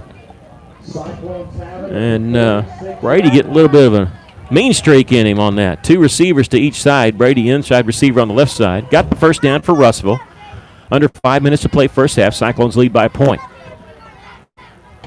Here comes the blitz. Throwing to the near side is Stokes. He's got it just shy of midfield before he's driven backwards. And again, they're late with the whistle there because he was getting driven back all the way inside the 45. But he gets forward progress to the 49. Yeah, we need a flag on some of these because they are getting some late hits. 3 yards on the pass play. 2nd and 7 for Russellville at their own 49-yard line. That's the first time tonight Stokes has a reception. Again, going 4 wide receivers, no 5 wide receivers, as Donahoe is out on the right side, bunched up with 3 people. Empty backfield. They're going to throw it to Caleb Gray. Donahoe and Stokes on the blocking. Gray he's following his 2 blockers, and he gets into Benton territory, and he's got a first down at the 44. That was great blocking by Stokes, but great running by Gray because he is staying right behind him, right behind his blocker. Yeah, Stokes and Donahoe. Donahoe's getting to lay a lick on some people there and say, you've been hitting me when I'm carrying the ball. I'm going to get a little payback here. They give him the 43, so he got 8 yards when he needed 7. 1st and 10 for the Cyclones, leading 14-13. 4:10 left to play here in the first half. Same formation. This time he's looking left. Whitford, he's going to hit Brady Burnett at the 40. Little spin move. He's got some more room here as he gets spun down at the 34-yard line. He got an extra 3 or 4 yards just with his little spin move. I tell you what the key is so far on this drive is Whitford's getting rid of the ball very quickly. Well, with the changes and shifting around the offensive line, maybe that's what they're having to do. It's working. Cyclones have Dalton Hallmark, who's wearing 64 tonight, on the offensive line. Whitford back to pass, rolling to his right. It's complete, in and out of the hands, incomplete. Stokes had it, took a shot to the gut, and knocked the ball free, and he is slow getting up, right in the stomach. That's got to hurt. Yeah, he's coming off. Yeah, he didn't have it long enough to be a completion, thank goodness. They were all around it. He comes out, Gabe Hogue, number 34 in the game. 3 receivers to the right, 1 to the left. Russellville looking at 3rd down and 1. Donahoe, the running back. Clock stopped with 3:35 left to play here in the first half. Cyclones leading 14-13. Here comes the blitz, throwing to the near side. It's complete, and enough for the first down at the 30-yard line. Brady Burnett did the smart thing. He knew he had the first down, caught it, and just covered up. Don't fight for extra yards. I've got the first down. That's his 3rd catch tonight for 23 yards. Cyclones another first down. Their 7th first down tonight. Whitford now 9 of 16 for 132 yards. Under 3.5 to play. Clock rolling here in the first half. Russellville leading by a point. Here comes the blitz once again. And Whitford rolling to his right, throwing. And it's Gabe Hogue. He takes a shot, but he hangs on the football. And gets up and touches the official. He's not hurt by that. I thought he got the 26-yard line. They mark him down at the 27, so only a pickup of 3 on the play. Hogue's a tough cookie. 3 receivers to the right, 2 to the left, empty field. Again, screen pass complete to Caleb Gray, and boy, he caught that one in traffic, and he gets to the 25-yard line. I think everybody was over there. Yeah. Luckily, Gray was the only one looking for the football. 2 yards on the play. It's 3rd down and 5. Russellville at the 25-yard line of Benton. clock rolling. 2:53 left to play first half. Russell leads at 14-13.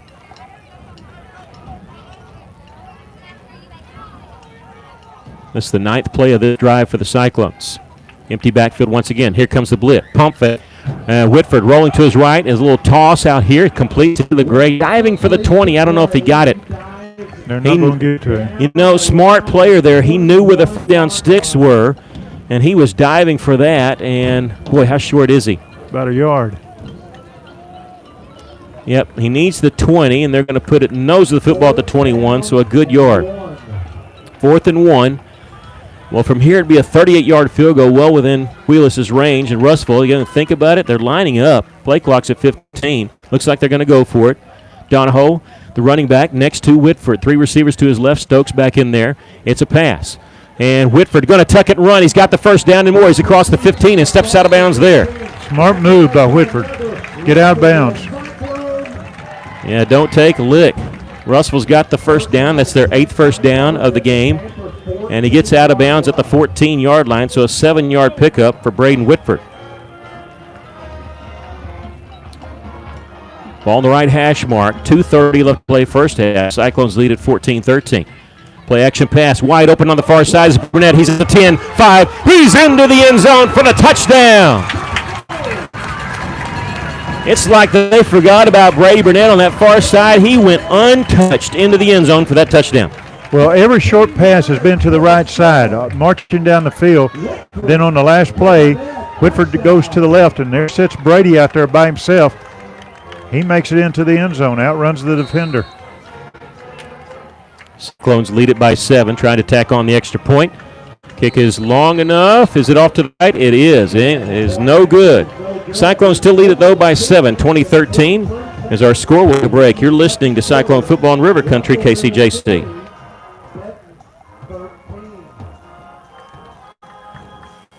Cozy Furniture on East Parkway across from Comfort Inn and Suites loves and supports the Russellville Cyclones. Come and see Joey and Dee, your local expert Tempur-Pedic dealers, and get the mattress of your dreams delivered to you free of charge. Check out Cozy Furniture on Facebook and Instagram or shop online at koziihome.com today. Come visit the knowledgeable staff at Cozy Furniture for furniture, accessories, and the Tempur-Pedic dealers who will not be undersold in Russellville. Go Cyclones. Well, the Cyclones go 64 yards in 11 plays in 3 minutes and 4 seconds. Well, we always say, twice we've said, they need to come up with a long drive. Both times they've done it. Both times they've scored touchdowns. Braden Whitford, a 14-yard touchdown pass to number 15, Brady Burnett. Extra point was not good, but 2:23 left to play here in the first half. Cyclones lead it by 7. And the good thing about it, the Cyclones gets the ball at the start of the second half. Yeah, so we really do need a stop. We don't want Benton to get a cheap score here. If we can go in, down by 7, and getting the ball to start the second half, that'd be fantastic. Wheelis going to kick off from the right hash mark. He kicks it towards the middle of the field, and it's going to be a live ball as it hits at the 20. He's picked up by Pearson across the 25, 30. He bumps into his own man. He's down at the 33. There was a big lick back around the 15. I don't know who hit who, but that was a big one because it drew some oohs and ahs by the crowd. That was Gabe Hode. That was Donovan Pearson on the return there, and they gave him the 33-yard line. Well, if there's a collision, of course Gabe Hogue's going to be involved in it. Well, they tried to block him, and the blocker ended up on the field. It does not surprise me. I'm telling you, I had that kid in class, and he was tough as an 8th grader, and he's just gotten tougher. Here's Casey Johnson. Boy, he's just covering up the ball, but he's got some room. He's across the 35, 40, 45, tackled at the 46-yard line. Number 20, Salazar. They're coming right up the middle on the Cyclones. Well, it's almost like Russell was expecting the pass, and they just ran a little draw play, and they picked up 13 yards. So now Benton getting quick after they get the first down, the 46-yard line. Here's a little screen pass to Standards. It's complete. He's into Cyclone territory, knocked down at the 46-yard line, and 2 plays there in Russell territory. All right, we got to stop this. Yeah, number 16, Potter, is the one who stopped him. All right, minute 52 left to play here in the first half. Going quickly, they're at the Cyclone 46-yard line after the 8-yard pass. 1st and 10 for the Panthers. Johnson going to get the call again, up the gut. Again, he's got a hole. He's inside the 40, down at the 38-yard line. It'll bring up a first down at the Russellville 38-yard line. I said last one was first down. That was actually 2nd and 2. Johnson again the call, and again a big hole. He's across the 35, spins away from a tackler inside the 30, and Russellville can't bring him down. It's like it's like they just can't tackle him. He's too much right now. But you know they're rested because they've been off the field for a while. But just like that, they've gone from their 33 to our 30 in just 4 plays. Well, they're hitting him high. And a runner like that's that tough, you're not going to bring him down by hitting him high. You got to come around the knees and the ankles. 1st and 10 for the Panthers, just like that. 1:07 left to play here in the first half. Russell showing blitz. Brown going to throw it out the near side, complete to Standard. Makes a tackle at 25, inside the 20 before he's tackled by Caleb Gray. Comes up hobbling a little bit. And, boy, they're just moving the ball at will right now in Russellville. I think we might see a defensive timeout soon. Gain of 8, 2nd down and 2. Come on, defense! 2nd down and 2 for the Panthers. 41 seconds left. Handoff to Johnson, and he only gets a couple yards, but that's all he's needed. They're going to mark him at the 16 because that's going to be close to a first down. I'm sorry. Make that Casey stop short. 3rd down and 1. 3rd down and 1. Ball up in the air, and let's see. Incomplete pass. On the tip pass, and Trevion Traylor almost with an interception. It was deflected at the line of scrimmage. Oh, it was close. And the defender was the quarterback. Yeah, he had to play defense on that. 4th and 1. 21 seconds left to play here in the first half. Clock is stopped. Both teams with 2 timeouts, and they're going to go for it. Who do you think's going to get the ball? Yeah, I figure Johnson, and now Russellville going to call timeout. Is it Russellville or Benton? Russellville's going to take the timeout. We'll take a quick break. We're leads at 20-13. You're listening to Cyclone Football in River Country, KCJC.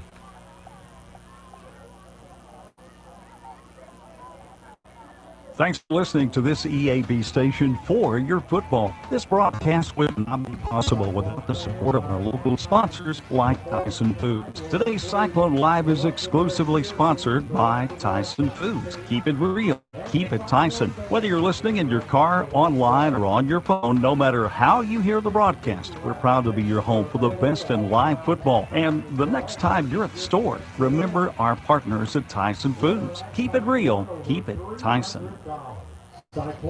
Welcome back to Cyclones. We're excited because we thought we're going to score a touchdown, go in the locker room up 7, and Benton has come right back from their 33 to the Russellville 16-yard line. Play coming up here as it's 4th down and 1. Come on, dude! Russellville taking that timeout. They have 1 left. Benton with 2 timeouts. Benton needs a yard. They have Johnson as the running back there with Garrett Brown. And they're going to give it to Johnson. He slips the tackle. He's got the first down and more. He's inside the 10, inside the 5, and he's into the end zone for the touchdown. Benton 1 point away from tying this ball game. Well, again, if you try to hit this guy high, he's just going to twist and get away from you, and that's what happened on that run. On 4th and 1, he got 16 yards, enough for the end zone. Russellville's got 1 block coming after this one, but it's long enough and it's good, and we're all tied. With 16 seconds left to play in the first half, we'll take a break. You're listening to Cyclone Football in River Country, KCJC.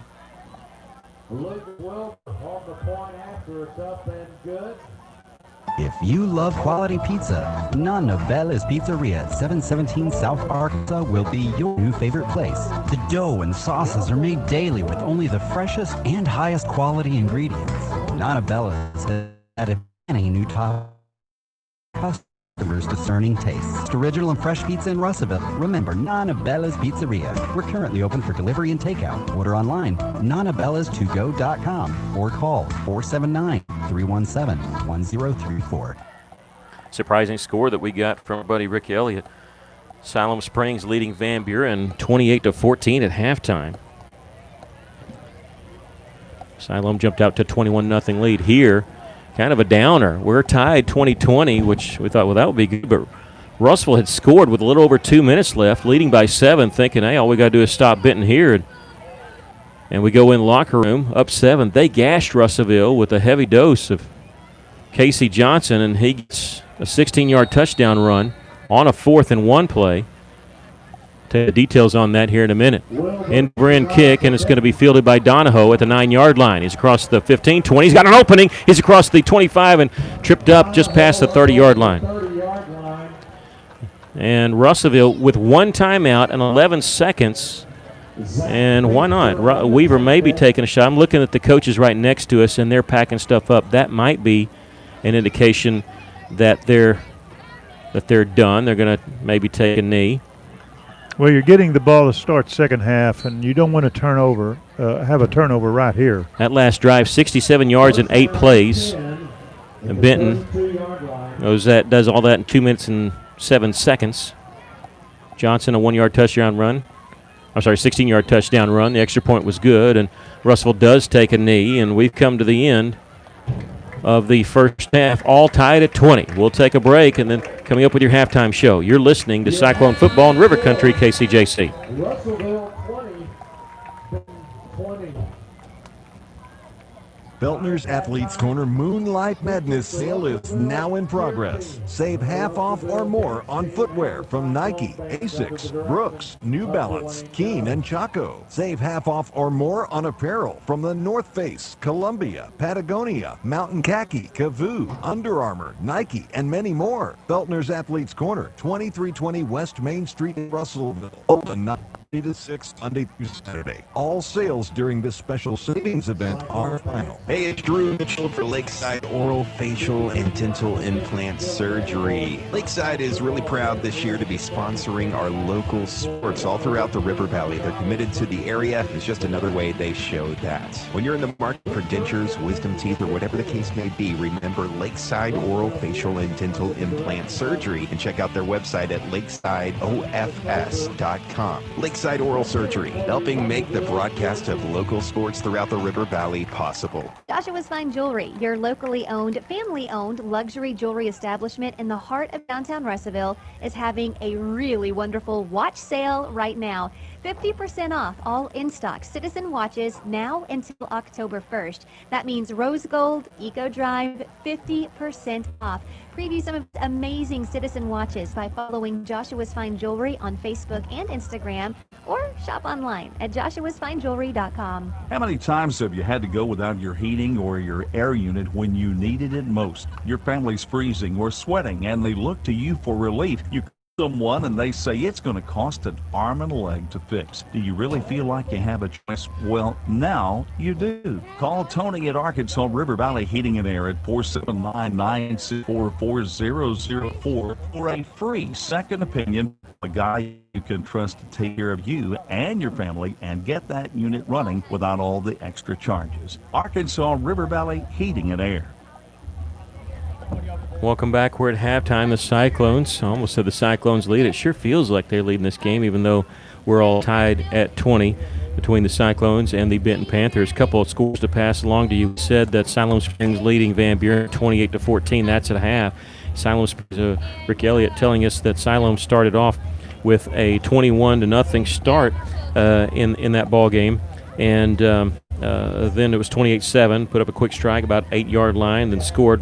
The last 30 seconds, Van Buren did 28-14. Van Buren is Russell's next opponent. Cyclones will travel to Van Buren to face the Pointers as their new addition to our conference, at least for this year and the next year. That's our next week's opponent. But right now, Russellville tied with Benton 20-20 at halftime. And turn to my color man, Aaron Duval. Your thoughts of the first half? Well, I think the defense has played very good in this first half, creating 3 turnovers, which really helped our offense.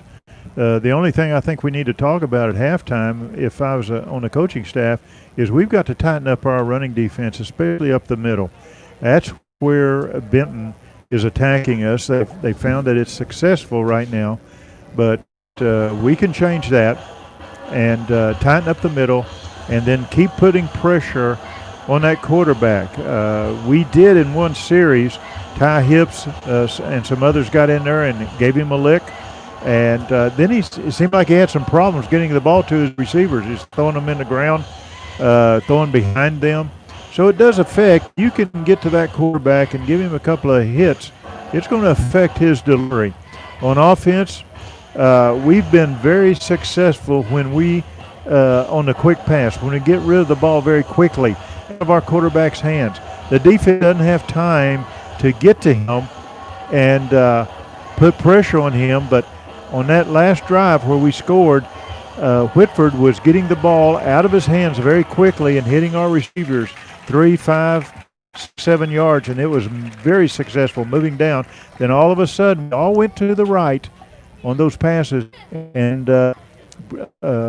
Burnett was open on the left and just walked into the end zone. So that's going to be the second half, I think, is quick passes, get the ball in the hands of the receiver, and let them go to work on the defense. The Cyclones and the Benton Panthers tied at 20. You mentioned their running back, Casey Johnson, 126 yards rushing in this first half. Coming into this game for the first 3 games total, 220 yards on the ground. So he's got more than half of that tonight's game. Now, that doesn't mean that he's just exploding. What it means is they have shifted their focus as a passing team to a running team tonight because they think they have an advantage there. They've thrown 18 times, rushed 23 times. That seems, well, that's a little balanced. But when you think last week they threw 51 times and didn't run near that much, they've shifted their focus, Benton has, coming in this game. And the thing about it, our defense is getting to him. Yeah. They're touching him, they're hitting him, but they're hitting him too high above the waist. You're not going to bring down that type of a running back by hitting him above the waist. You go for the ankles, you go for the knees, that's where you grab a hold of him. Cesar, number 20 for Russellville, has been very successful when he hits him. He hits him down around the knees and then comes on down to the ankles, and that stops him. That's what we have to do, team, on Johnson, is hit him below the waist. If not, we're just going to bounce off of him. Well, can you imagine how many yards they would have as a team if Russellville hadn't gotten a turnover? So, I mean, coming into this game, Benton only with 1 turnover for the first 3 games. Russellville, their defense took 3 away, took the ball away from Benton 3 times in this first half. Fantastic job by the defense. We're tied at 20 at the half, though. Yeah, great job on that interception by Finley Golan. Like you said, he's playing center field. Ball came right to him. Great job, but again, we've got to stop that running game if we're going to win this game tonight. We're still totaling some first half stats. We'll have that for you coming up during this halftime show. Cyclones and the Panthers tied at 20 at the half. We'll take a break. You're listening to Cyclone Football in River Country, KCJC.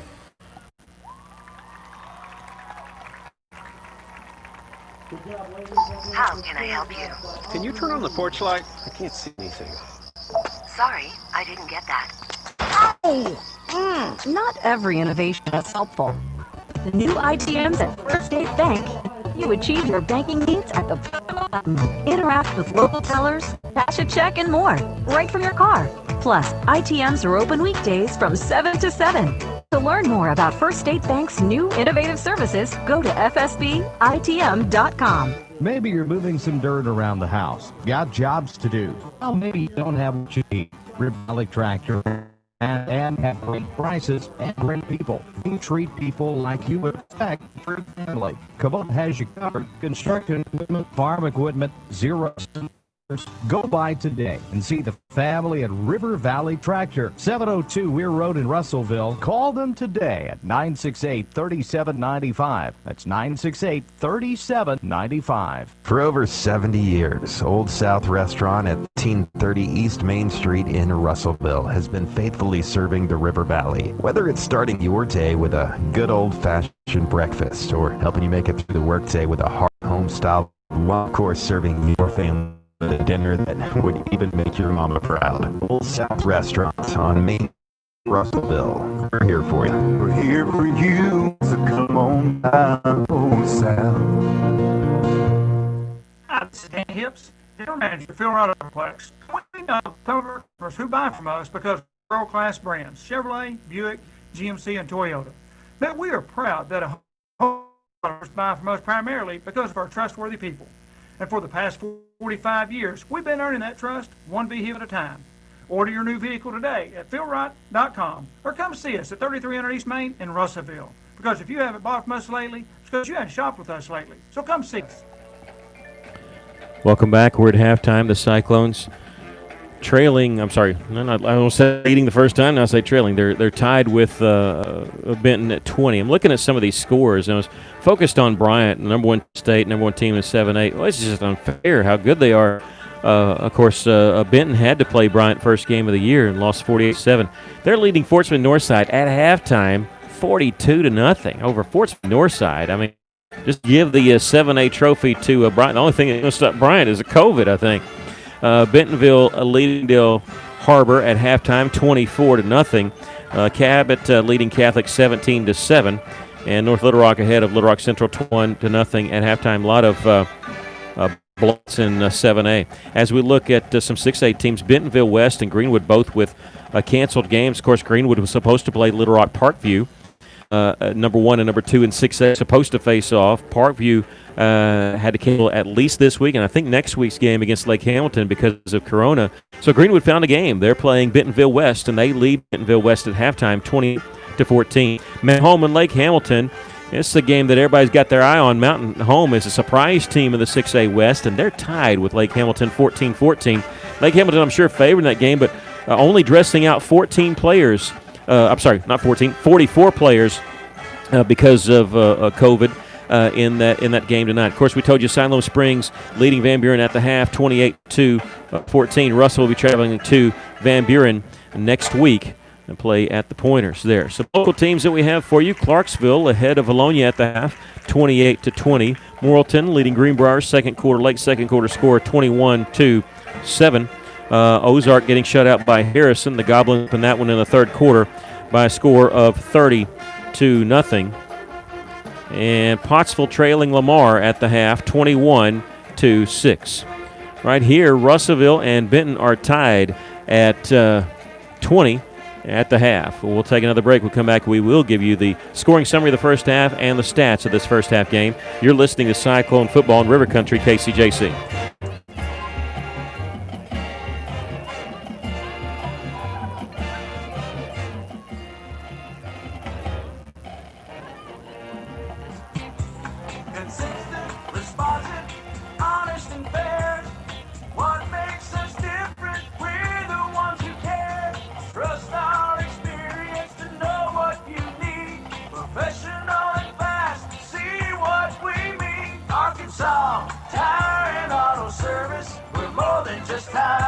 Arkansas Tire and Auto Service, 2304 East Main, Russellville. A solid roof for your business is key to keeping your employees, products, and valuables dry and clean. If you're experiencing roof leaks that are resulting in damaged equipment, stained ceilings, and walls, then don't let Mother Nature get the best of your business. The folks at E&F Roofing offer free commercial roof inspections, but their experience is priceless for your business, not to lose productivity and extend the life of your roof. So contact E&F Roofing today for a free commercial inspection at 479-272-4069. Taking care of families. That's what the folks at C&D Drugstore have been doing in historic downtown Russellville for more than 6 decades. When it comes to all your pharmaceutical needs, when it comes to compounding, special medicines, R.D. Walker and his staff are there to serve you. And most importantly, if you need delivery, if you need curbside pickup, you need C&D Drugstore on the corner of B and Commerce in downtown Russellville, a 60-year tradition.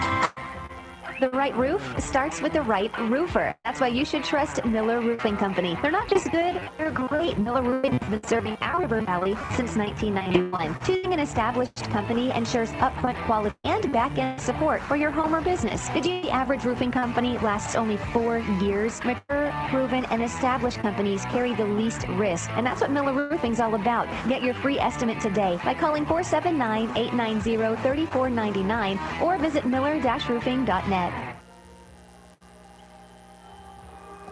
Welcome back. We're tied at halftime between the Cyclones and the Benton Panthers at 20. We'll give you the scoring summary first for this ball game, and then we'll give you stats.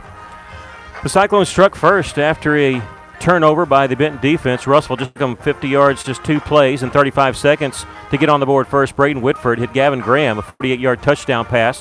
Extra point was good by Tristan Wheelis. Russell led it 7-0 with 9:23 left to play in that first quarter. Russell getting on the board quick. Benton came right back, They go 62 yards in 6 plays. Garrett Brown a 6-yard down run. Kind of weaving away a coverage run. It was supposed to be a pass. He took off. Wilbur tried to add the extra point, but Caleb Gray blocked it, and Russell led 7-6. Benton took the lead with 1:38 left to play in the first quarter on a throwback, a trick play on 4th down. Trevor Standridge took the handoff and then turned around, threw it back to the quarterback, Garrett Brown, for a 4-yard touchdown pass. The extra point was good. Benton led 13-7. That capped off a 7-play drive, which saw the Panthers go 43 yards. They led at the end of the first quarter, 13-7. Cyclones did come back, took the lead. Braden Whitford, a 1-yard touchdown run. The extra point was good by Tristan Wheelis. That was a 65-yard drive in 8 plays, and Russell led 14-13. The Cyclones built on that lead. Whitford hit Brady Burnett for a 14-yard touchdown pass. Wheelis' extra point was no good, so the Cyclones led by 7, 20-13, but that was an 11-play, 64-yard drive that took 3 minutes and 4 seconds off the clock. That was with 2:23 left. Benton came right back and tied it before halftime. They went 67 yards in 8 plays. Casey Johnson, a 16-yard touchdown run on 4th and 1. And the extra point was good by Lucas Wilbur. With 16 seconds left to play till halftime, we're tied at 20, and that's where we are right now. We'll give you the stats of the first half. 257 yards for Benton, 162 yards for the Cyclones. Cyclones have done 155 through the air and 7 on the ground, but remember, quarterback sacks comes off of rushing totals. Benton's done most of their stuff rushing, 121 yards on the ground, 136 yards passing. But when you look at their running back, 126 yards on the ground on 18 carries, that's just unbelievable. Benton has 3 turnovers overall, an interception and 2 fumbles, and Russell with no turnovers. Benton with 7 more plays than Cyclones, 41-34. Individually for Russellville, Braden Whitford, 13 of 20 for 155 yards and 2 touchdowns. His leading receiver as far as catches go, Caleb Gray, he's got 5 catches for 33 yards. But as yardage goes, it's Gavin Graham. He's got 79 yards of receptions on 2 catches. He has a touchdown reception, as does Brady Burnett. Running the football, Damon Donahoe, 6 carries for 14 yards. Braden Whitford, 6 carries for -8 yards. Again, remember, quarterback sacks comes off that. He does have a touchdown run on the ground. For Benton, their quarterback, Garrett Brown, 9 of 17 for 132 yards, does have an interception. Trevor Standridge, 1 of 1, a 4-yard touchdown pass on the trick play. Receiving, the one we were worried about, Cameron Harris, he's got 3 catches for 37 yards, but Standridge has 4 for 75, and a lot of it was on that little screen pass that they had. Running the football, Casey Johnson, we mentioned for Benton, 18 carries, 126 yards, and 1 touchdown. He's got 232 on the season coming in this game and 126 here in this first half. Russellville, 2 of 8 on 3rd down conversions. Benton, not much better, 2 of 7. Russellville, 2 of 2 on 4th down conversions. Benton, 2 of 3. We're tied at halftime, 20-20. We'll take a break, come back with more of your halftime show. You're listening to Cyclone Football in River Country, KCJC.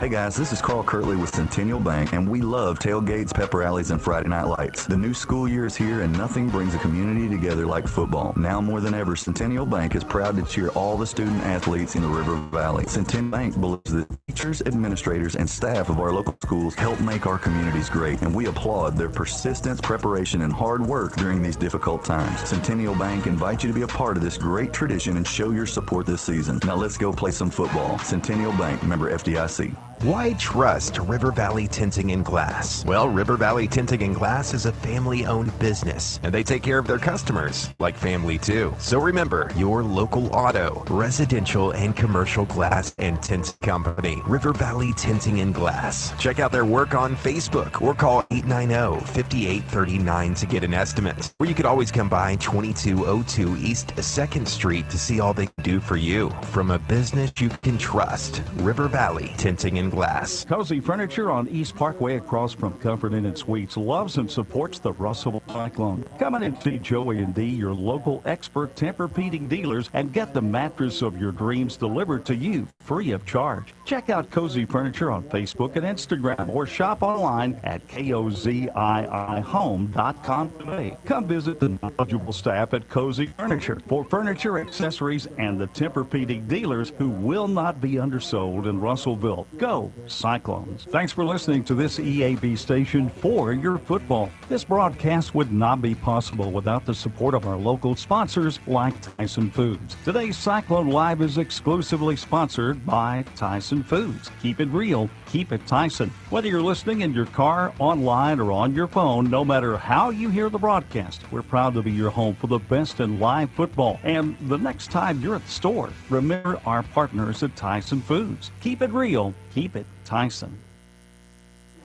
Welcome back. We're all tied at 20 here at the half, Benton and Russellville. Want to send our congratulations along to the Cyclone golf team, Cyclone and Lady Cyclone golf team, for competing in the conference tournament this week on Monday and Tuesday. Some really bad conditions, too. They had to practice around on Monday, and if they would have been able to play on Monday, it was fantastic weather, but that's not what they were allowed to do, scheduling with the golf course where they played there in Cabot, and they played on Tuesday, and it was cold, rainy, and windy, and they still competed nonetheless, and Clary McSpadden shot a 86. That was the third lowest round of any girl, and she made a state tournament as an individual for the Lady Cyclone golf team. She will be competing at Big Country Golf Course in Mountain Home on Sunday and Monday in the 5A state tournament. Congratulations to Claire McSpadden. She made it with the Lady Cyclone team last year as a freshman and as an individual this year as a sophomore. Give you some more scores that we said. We mentioned Russellville's next opponent is Van Buren. They trail Siloam Springs 28-14. That game is at the half. Pea Ridge and Alma all tied at 21. BB and Little Rock Hall tied at halftime, 8-8. That's a low-scoring game. Clarksville and Bologna are now at the half, and Clarksville with a 28-20 lead at halftime. Moving into the fourth quarter, Harrison shutting out Ozark by a score of 30-0. And the last check we had, Lamar was leading Pottsville, and I'm checking that. It is at halftime, and Lamar leading Pottsville 21-6. Of course, a lot of games there's quite a few tonight that have been canceled due to COVID. Greenwood and Little Rock Parkview, the 1 and 6A everybody was talking about, number 1 and number 2. That got canceled because Parkview had some COVID cases, and they actually have canceled their game this week against Greenwood and next week against Lake Hamilton. So they probably won't play until 2 weeks from tonight when they play these Benton Panthers. Now, because of the 6A game with Greenwood and Parkview being canceled, what that means is every team in 6A has made the playoffs. There's only 16 teams. Usually they take the top 6 from each conference, but now all 8 from each conference will actually make the playoffs, and so it's almost like a playing game, no buys or anything like that.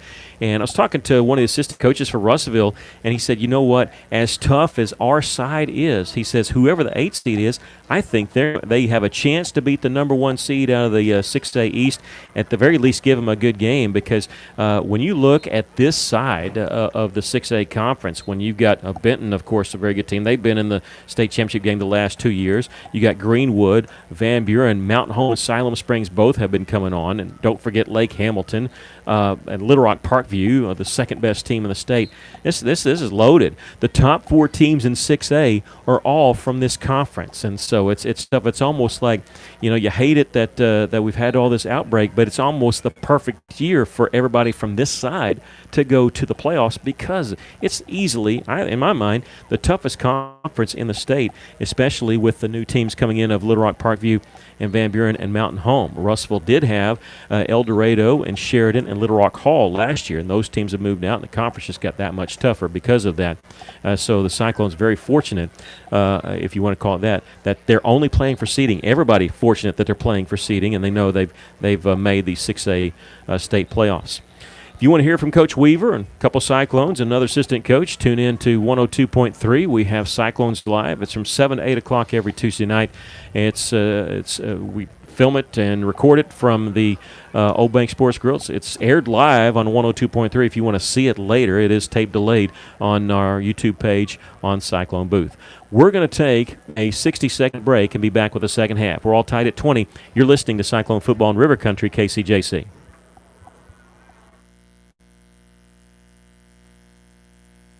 If you love quality pizza, Non Novelle's Pizzeria at 717 South Arkansas will be your new favorite place. The dough and sauces are made daily with only the freshest and highest quality ingredients. Nonna Bella's has added many new toppings to meet our customers' discerning tastes. For the most original and fresh pizza in Russellville, remember Nonna Bella's Pizzeria. We're currently open for delivery and takeout. Order online at nonnabellas2go.com or call 479-317-1034. Feltner's Athletes Corner Moonlight Madness sale is now in progress. Save half off or more on footwear from Nike, Asics, Brooks, New Balance, Keen, and Chaco. Save half off or more on apparel from the North Face, Columbia, Patagonia, Mountain Khaki, Kavoo, Under Armour, Nike, and many more. Feltner's Athletes Corner, 2320 West Main Street in Russellville. Open 9:30 to 6 Monday through Saturday. All sales during this special savings event are final. I want to send our congratulations to Mike Cloud, the PA guy here at Cyclone Stadium. He has been named to the Cyclone Hall of Fame as a volunteer of the year. They name one volunteer every year, and even though he's a Southside Rebel grad, because they were the Rebels back when he won his 2 state championships, he does a good job, a lot of work for the Russell School District, and so we're very proud of him and to honor him this year going into Cyclone Hall of Fame. Starting the second half, Benton will kick off. Cyclones will be going towards Cyclone Hill, moving left to right on your radio dial. Here's the kickoff from Wilbur. It's high, short, and over on the far side. It's going to be fielded by Russellville. Gavin Graham over along the 27-yard line and steps out of bounds around the 32. 32.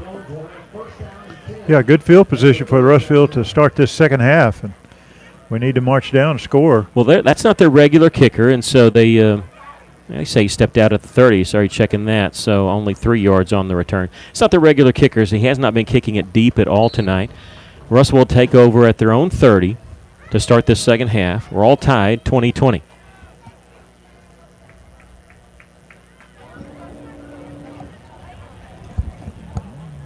Three receivers to the right, one to the left. Donahoe in the backfield with Braden Whitford, the quarterback. They're showing blitz. Benton is. They pick it up. Now Whitford rolling to his left, motioning downfield. He's got a man open. Brady Burnett overshoots him. Well, he had gotten behind a couple defenders over there. He was streaking across the middle and just couldn't quite make the connection. It was tough to roll to your left to make that throw. It is. Russell looking at 2nd and 10 at their own 30-yard line. And they may come back to that play because Graham had drifted into the middle and he was open. Russell going quickly. Burnett just now lining up. This may be a running play here. Nope, they're going to throw it. Whitford, here comes the pressure, and he's dropped back inside the 20. The ball comes loose, but he was down, and Russell going the wrong direction here to start the second half, and they've got 3rd and a very long way, and Whitford still on his knees he's being helped up. Dalton Hallmark was slow to get up. Boy, it was a costly down there, lose that yardage and get a couple guys shaken up. 3rd down and long ways to go for a first down. 3rd and 22. Well, we said that last drive that Russellville did, it was quick passes they were successful. And we might need to go back to that. They need their own 40 for a first down at the 18. Press coverage over here. Whitford's going to roll to his right. Little shovel pass to Donahoe. It's incomplete. Russell trying the forward little shovel pass to get some room. Doesn't work, and on 4th and very long, Russell going to have to punt the ball away. Not exactly what you'd want to start the second half. 11:03 left to play here in the 3rd quarter. Early going, but we're all tied at 20.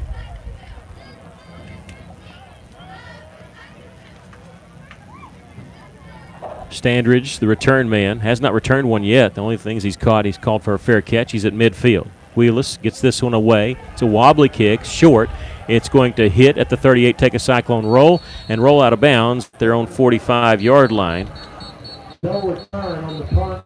And keep blowing whistles, so there's a flag. It's a 27-yard punt. So it went out of bounds, and I don't know where the flag is. Oh, it's in the backfield, back at the 5-yard line.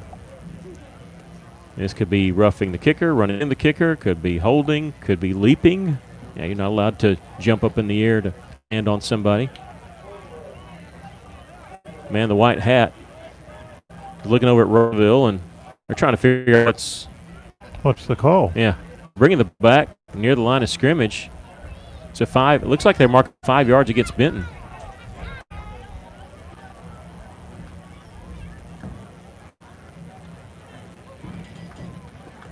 Okay, running into the kicker, which would be a 5-yard penalty, and Russell's going to decline it. So they're going to take the 27-yard punt. Now, Weaver was trying to tell him, if it's running into the kicker, I want to decline.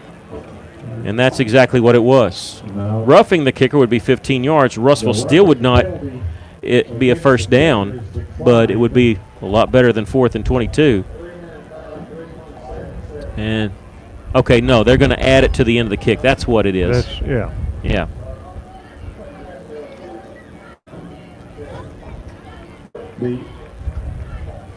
I'm totally confused right here, so.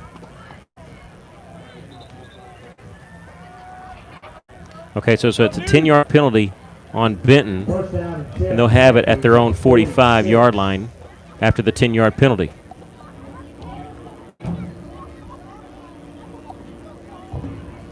Well, it's tough getting set. Everybody's kind of bumfuzzled with what's going on. Now, 1st and 10, play action pass, wide open as Harris. He's got it at the 45, breaks a tackle at the 35, and he's going to be tripped up inside the 30. Big play for Harris.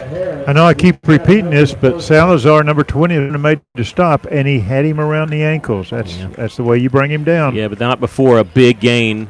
Russell does not want that guy to get hot, and Benton going quick here. They have 1st and 10 at the Cyclone 27-yard line, pick up a 27 on the play. Brown, he's going to take a shot. He's got a man open, Standridge, and diving catch into the end zone for the touchdown. 2 plays, and they go 54 yards for the touchdown. Standridge, boy, he laid out for that one. That was a beautiful catch, and a little bit overthrown by Garrett Brown. His man was open, but a little bit overthrown, but Standridge didn't matter to him. And just like that, Benton has taken their largest lead of the game, 26-20.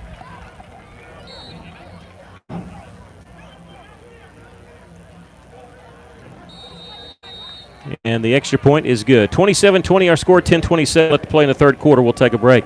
You're listening to Cyclone Football in River Country, KCJC. Score with 10 minutes and 27 seconds to play in the third quarter. Benton 27.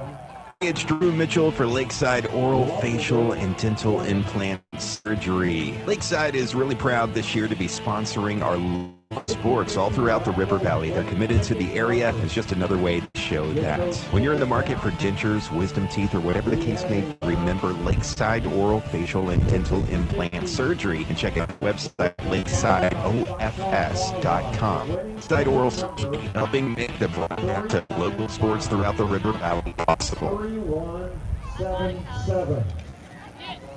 Welcome back to Cyclones, trailing 27-20. Benton's largest lead of the game, that drive.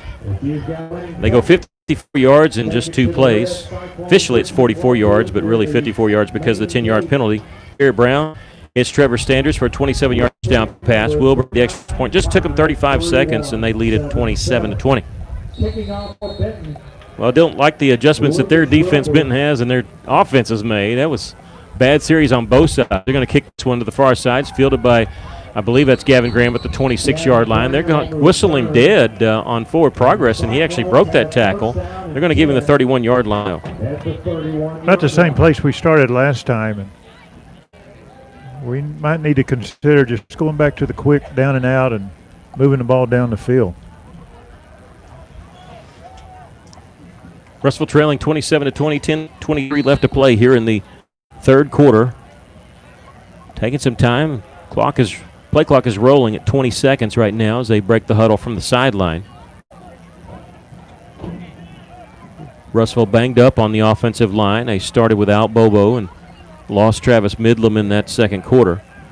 Whitford, the quarterback, pistol formation with Donahoe right behind him. Going to turn, fake it to him. Little screen pass to this near side. Brady Burnett has it. He's at the 35, 40 on the right sideline and slung out of bounds right around the 45. Well enough for a first down. Whitford, they got him around the shoulder pads. It was looking like for a second it might be a horse collar tackle, but they did get him around the shoulder pads. Gets the 46-yard line, 15-yard pickup for number 50. That's his 5th catch for 52 yards tonight. Good run. Good run. 1st and 10 for Russellville at their own 46-yard line. Ball on the right hash mark. 3 wide receivers to the right, 2 to the left. Empty backfield for Whitford. He's looking left. He's going to throw left. It's complete out to net and trying to get away from the tackler to get to midfield, and he's not. They blow it dead as he gets to the 49-yard line. And a pick of 3 yards on the pass play. 2nd down and 7 coming up for Russellville. Now checking in for Russellville will be number 28, Eli Toland. Caleb Gray also in the game. So we have Toland, Graham, and Stokes on the right side. Gray, lone receiver on the far side as Burnett comes out. Just for a quick breather. And the running back is Donahoe. Rolling to his right is Whitford. He's being chased. He's going to heave it downfield, and it's incomplete. He was going for Toland over there, but threw it over the wrong shoulder. Just didn't get enough on it on the move. It'll bring up 3rd down and 7. And he might have got bumped about the time he threw the ball and just didn't have any speed on it at all. They're all critical. All 3rd downs are critical, but this one is too. 3rd down and 7 for Russellville at their own 49-yard line. Coach Farr, the offensive coordinator, signaling in the play. 3 wide receivers to the right, 1 to the left, and left is the short side of the field.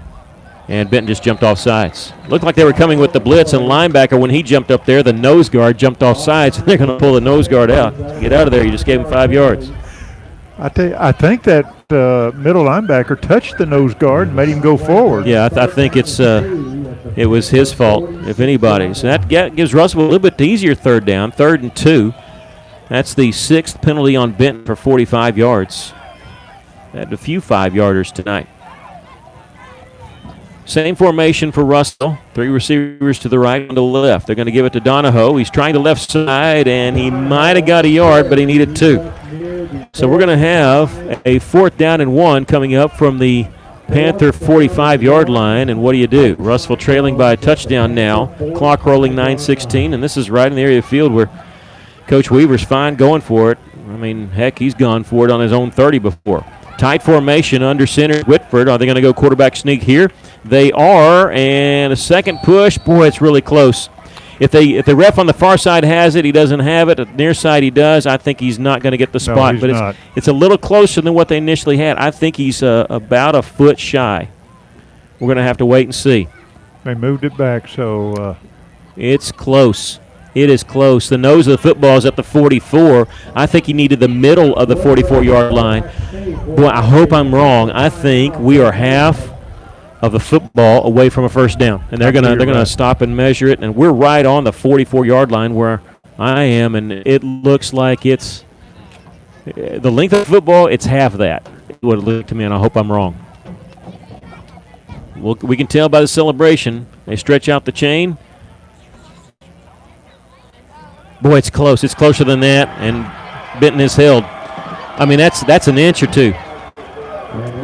Benton has held, and Russellville turns the ball over on downs. Boy, it was that close. And I hope this doesn't, which I agree with the call. You had to go for it, but I hope this doesn't wind up being against us here. And Cyclone coaches are very upset. The official on this side didn't get the spot, and that's what they're upset about because it was a quarterback sneak. However, Braden Whitford angled more towards the right, and they're saying since he ran to the right, it's this official's job to spot the ball. And the official shaking his head no right now, and Weaver, who hardly ever barks at officials, is really getting on him now. And is Benton going to go for it? They got a man wide open. They're taking a shot downfield. It's incomplete.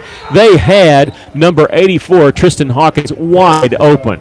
That was going to be a touchdown if they make that connection. Yeah, there wasn't anybody on him at all. Just thankful that the quarterback overthrew him. Yeah, we're very thankful on that.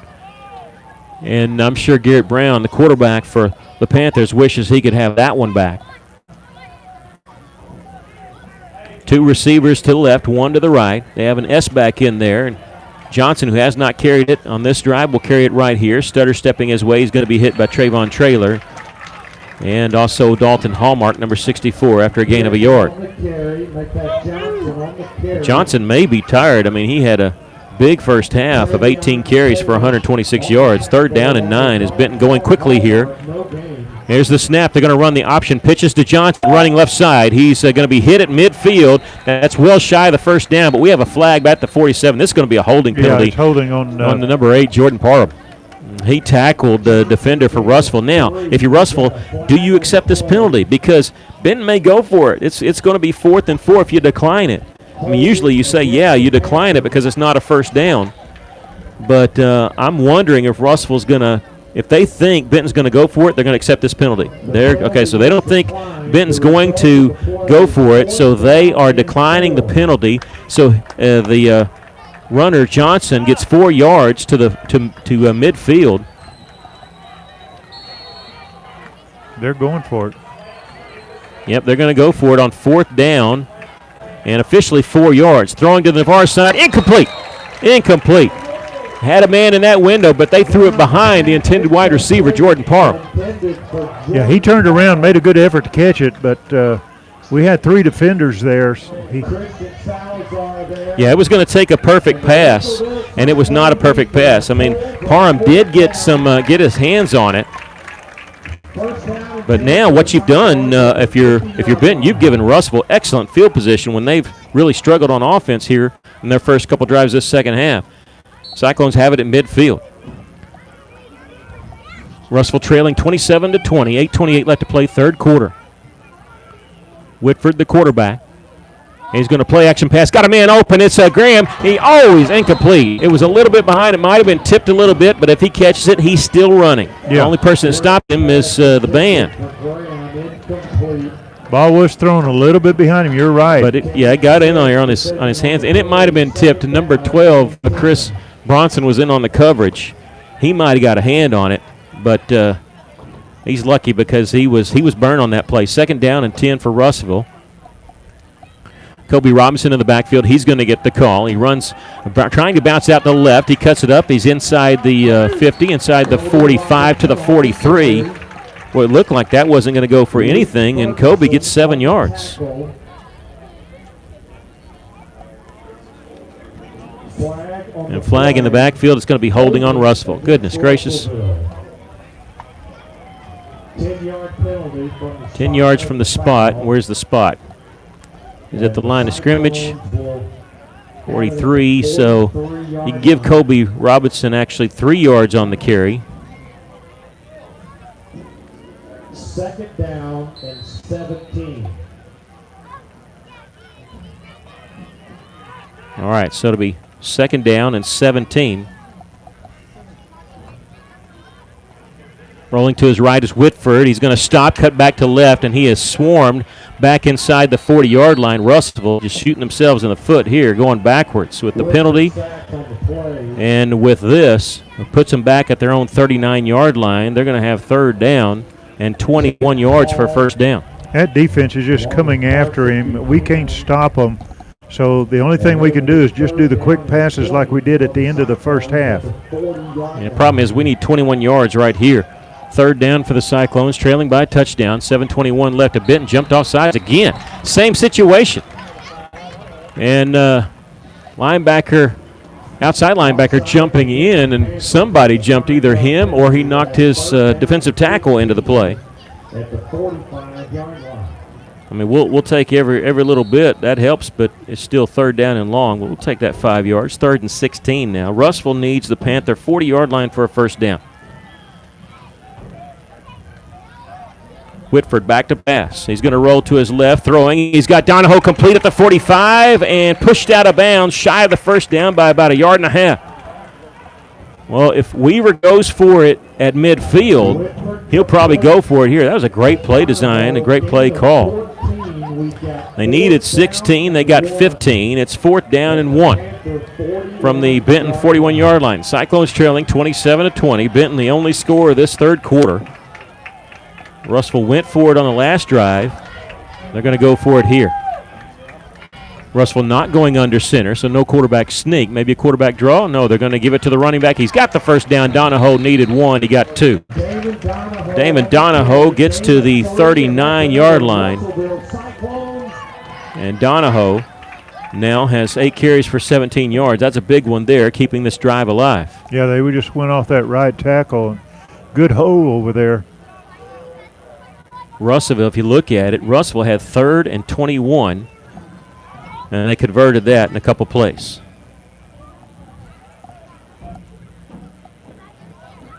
First and 10. Donahoe knows Kobe Robinson going to get the call, and he'll stutter step his way for a couple yards. After 3 quarters of play, Siloam Springs leading Van Buren 28-21. Russell will play at Van Buren next week. They give him the 38-yard line, a pickup of 1 on the play. 2nd down and 9. 3 receivers to the left. And again, Benton jumped in the neutral zone. This time no flag. You don't have to make contact. You're not allowed to jump back, and they were in the neutral zone. This defensive tackle on this left side. Play action pass, little slant, and there's pass interference, folks. That's about the easiest pass interference you can call. They tackled Gavin Graham before the ball even got there.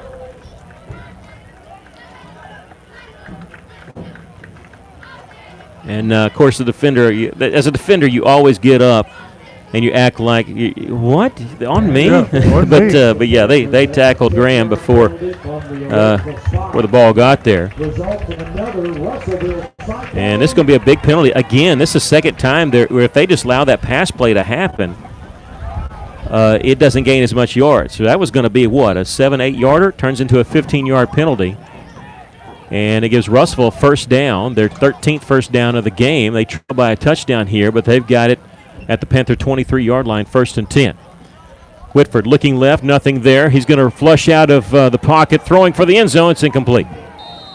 And Caleb Gray was the intended wide receiver, but was thrown well over his head. It looked like the pocket was collapsing on Whitford and somehow got out of trouble, got free, and was able to heave it downfield. Yeah, and he got close to that line of scrimmage, but he wasn't over, but he was getting close.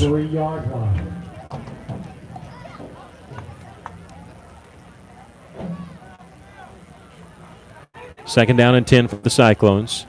5:49 left to play here in the third quarter. Russellville trailing 27-20. Whitford back to pass, looking short side of the field, nothing there. He's going to be flushed out, and he's going to be tackled. No, he breaks a tackle. Now he throws it wide open. Is Caleb Gray, and it goes out of his reach. How in the world he was not tackled? He put his hand down to keep his balance, and even though Gray was wide open, he was on the move, and Whitford's slow to get up, and he's holding his left leg. This is not a team that you can drop back and pass on. That front line of Benton, they're just coming so strong. And you got to do something to neutralize that. Graham's coming in at quarterback. Yeah, because Whitford is he's hurting. He's walking a little bit better now, but he's off on the sideline. Gavin Graham, the backup quarterback, starting wide receiver for Russellville, empty backfield. 3rd down and 10. Quarterback draw, yeah, that's what we're going to get. Gavin Graham tucks it and runs, and this is not Gavin Graham. It's number 9, Ben Hallmark. That is Ben Hallmark. Yeah, he's a sophomore, and he gets maybe a yard.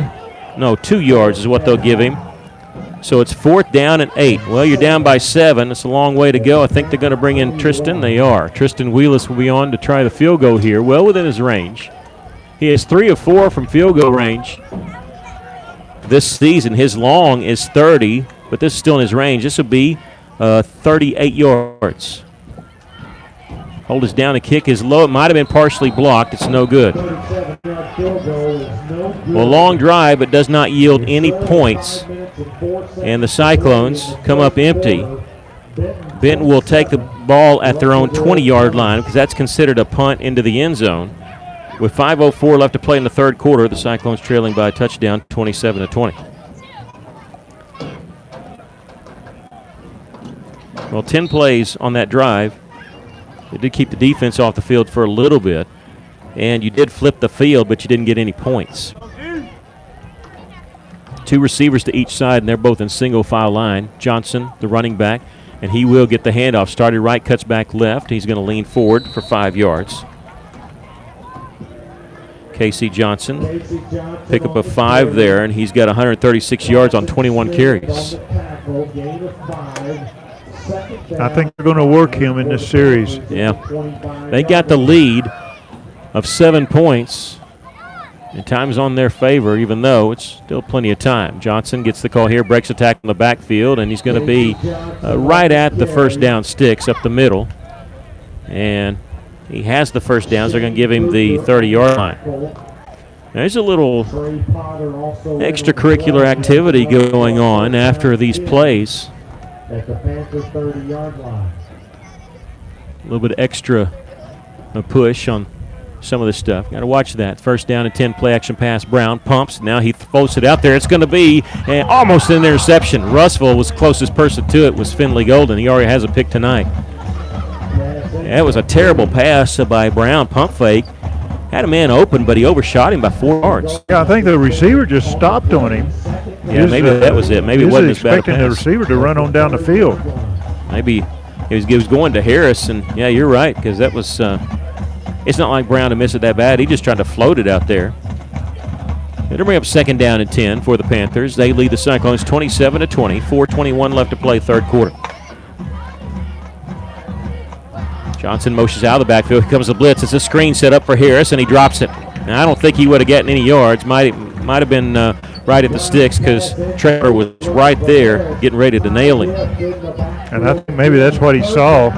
He was getting ready to get hammered on that, and he just dropped the ball. Well, he definitely heard footsteps. He's dropped a couple tonight, and he's their best receiver. Third down and 10 for the Panthers. They have 3 receivers to the right, but they're all inside the hash mark. Lone receiver to the left is Harris on 3rd and 10. Again, motioning out of the backfield is Johnson. Brown back to pass. He's going to throw across the middle. It's intercepted. Trey Potter picks up a block. He's at the 40, 35, angling toward the right side, inside the 30 to the 28. They were trying to go, looks like to Harris there, and Trey Potter with the pick. And I think that ball was thrown in behind the receiver, and it's just a good pick by Potter. That's twice they picked this guy off tonight. Cyclones with excellent field position now after this interception by Trey Potter.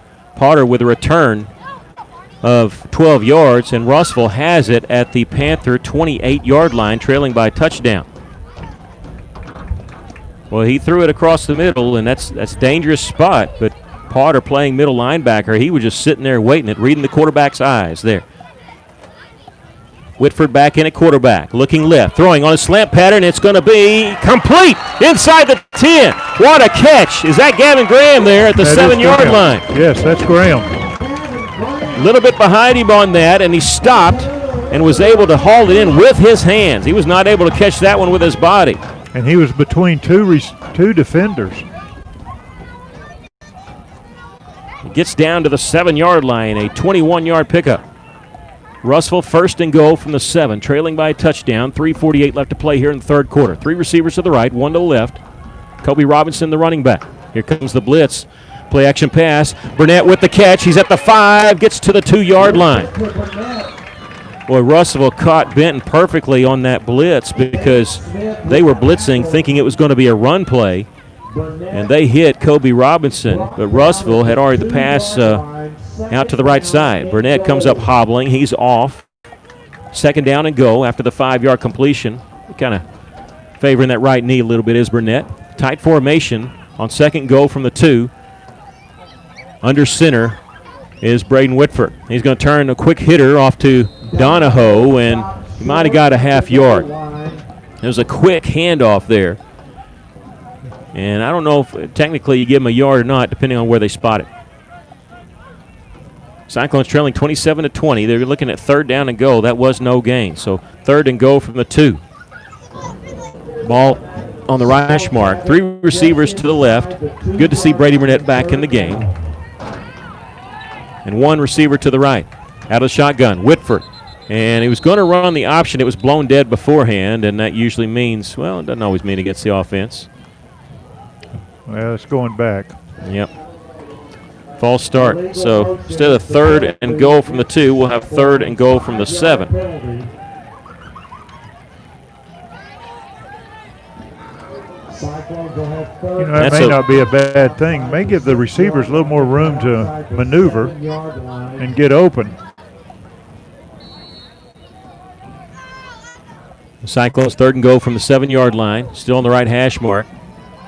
This time 2 receivers to the left, 1 to the right.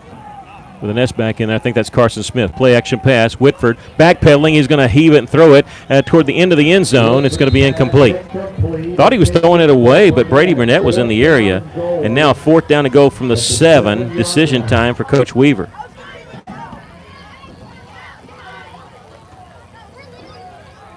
Well, you really would like to be a little bit closer if you were going to go for it here.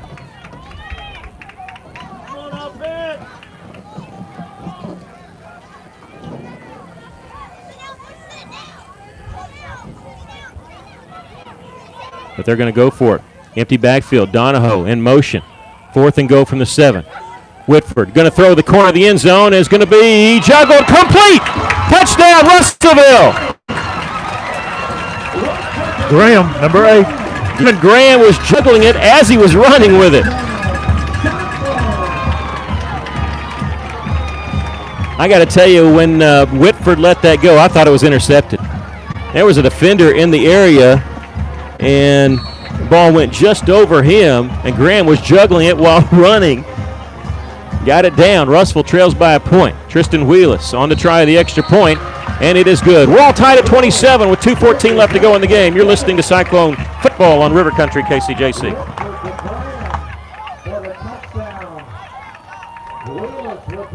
Joshua's Fine Jewelry, your locally owned, family-owned luxury jewelry establishment in the heart of downtown Russellville, is having a really wonderful watch sale right now. 50% off all in-stock Citizen watches now until October 1st. That means Rose Gold, Eco Drive, 50% off.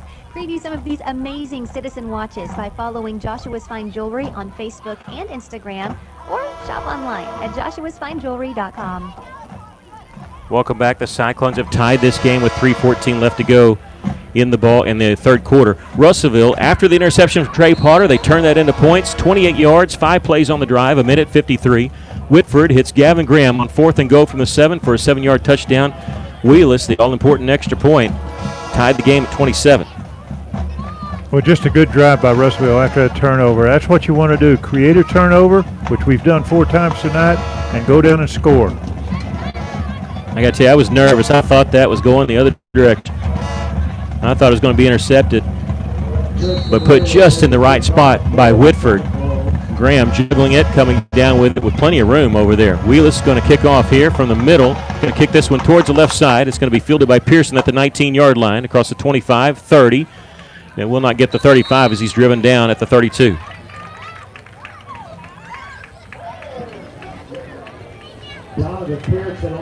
.208 left to play in the third quarter. We're all tied at 27.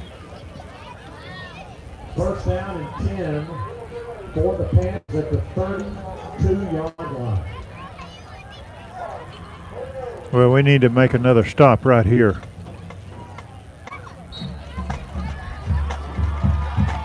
First down and 10 for Benton.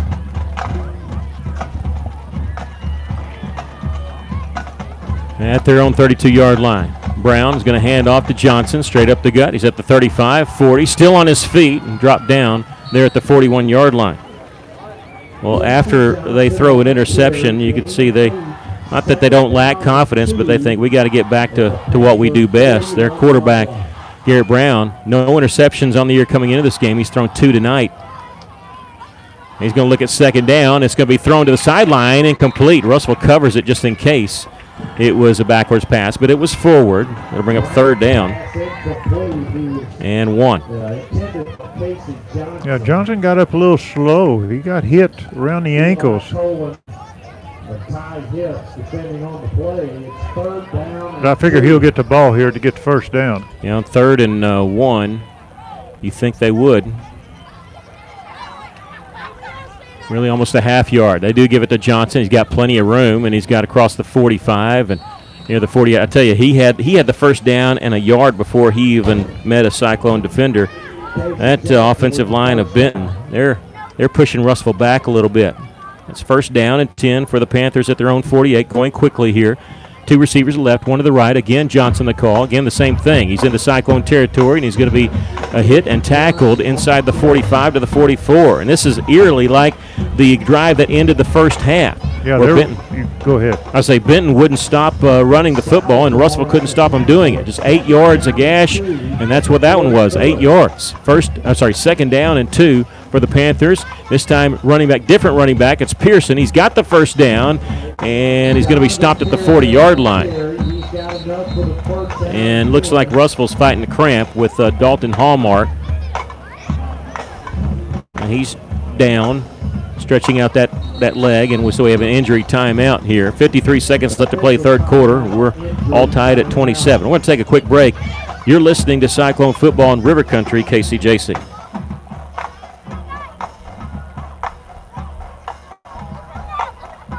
How many times have you had to go without your heating or your air unit when you needed it most? Your family's freezing or sweating and they look to you for relief. You call someone and they say it's going to cost an arm and a leg to fix. Do you really feel like you have a choice? Well, now you do. Call Tony at Arkansas River Valley Heating and Air at 479-964-4004 for a free second opinion from a guy you can trust to take care of you and your family and get that unit running without all the extra charges. Arkansas River Valley Heating and Air.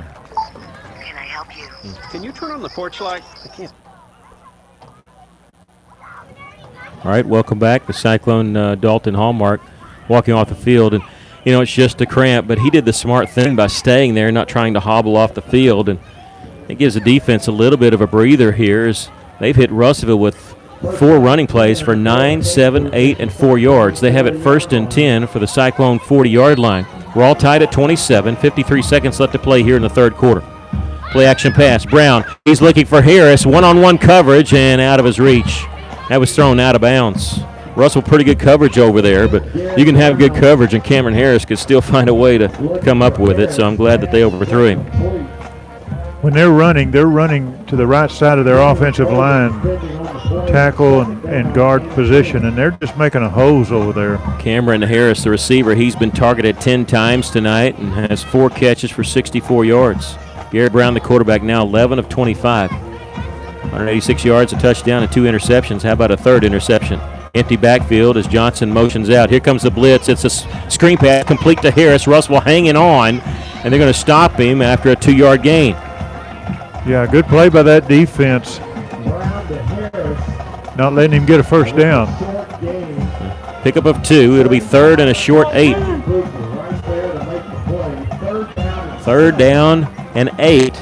And they've shown they'll go for it even at midfield with a lead. So you're thinking they've got 2 downs to get 8 yards. We need to, how about a tackle for a loss here? Brown, the quarterback, is going to turn and give it to Johnson. A lot of room. He's got the first down inside the 30. I'm telling you, he's getting 2 or 3 yards before the Russellville players even near him. I mean, that's how much their offensive line is moving the line of scrimmage here. Again, it's that right side of that offensive line that he's running toward. It's almost like a draw play every time. It's like the same play every time we come to the end of the third quarter. Benton is on the move. The Cyclone 29-yard line. We're all tied at 27. We've got 1 more quarter of play. We'll take a break. You're listening to Cyclone Football in River Country, KCJC.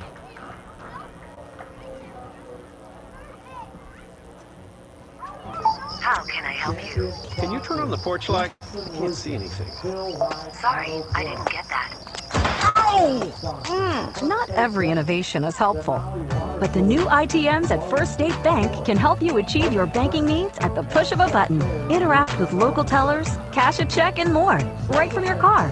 Plus, ITMs are open weekdays from 7 to 7. To learn more about First State Bank's new innovative services, go to fsbitm.com. Maybe you're moving some dirt around the house. Got jobs to do. Well, maybe you don't have what you need. River Valley Tractor has it, and great prices and great people. They treat people like you would expect to treat family. Kubota has you covered. Construction equipment, farm equipment, zero-turn mowers. Go by today and see the family at River Valley Tractor. 702 Weir Road in Russellville. Call them today at 968-3795. That's 968-3795. Welcome back. Cyclone defense being put to the test once again as we start the fourth quarter. Benton 1st and 10 from the Cyclone 29-yard line. Here's Johnson with the carry. Russellville breaks a tackle in the backfield, and he angles to the left side and over to the 22-yard line. Pick up a 7 on the play. Yeah, Ty Hips made the stop. Again, we're trying to tackle him above the waist. It's not going to work. Russellville did get a little push there, but not enough.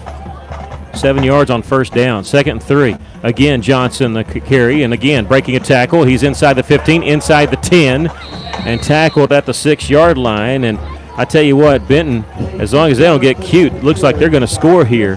Sometimes you get a little cute, try to pass. I don't know why they do anything but just not hand it off. He's had last 3 handoffs, carries of 9, 7, and 16 yards.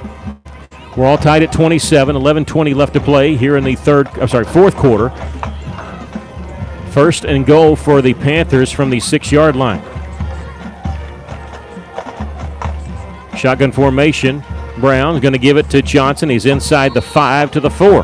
Donovan Pearson up over the 5-yard line.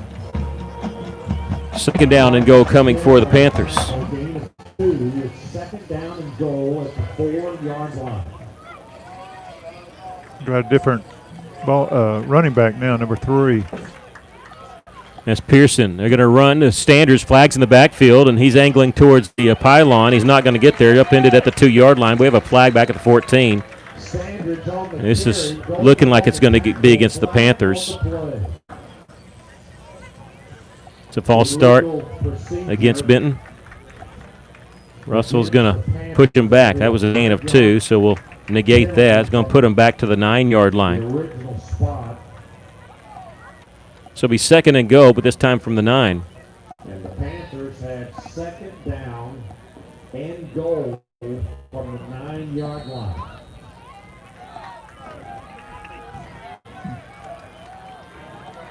Maybe a passing situation, but I don't know. I think I would turn and hand it off to Johnson, but he's not in the game. Pearson's in the backfield. Man in motion is Standridge. They do hand it to Pearson. He breaks a tackle at the 10. They're going to be stopped at the 9. That's the line of scrimmage. You can tell he's definitely not the runner that Johnson is. Good stop, good gain tackling by the Cyclones.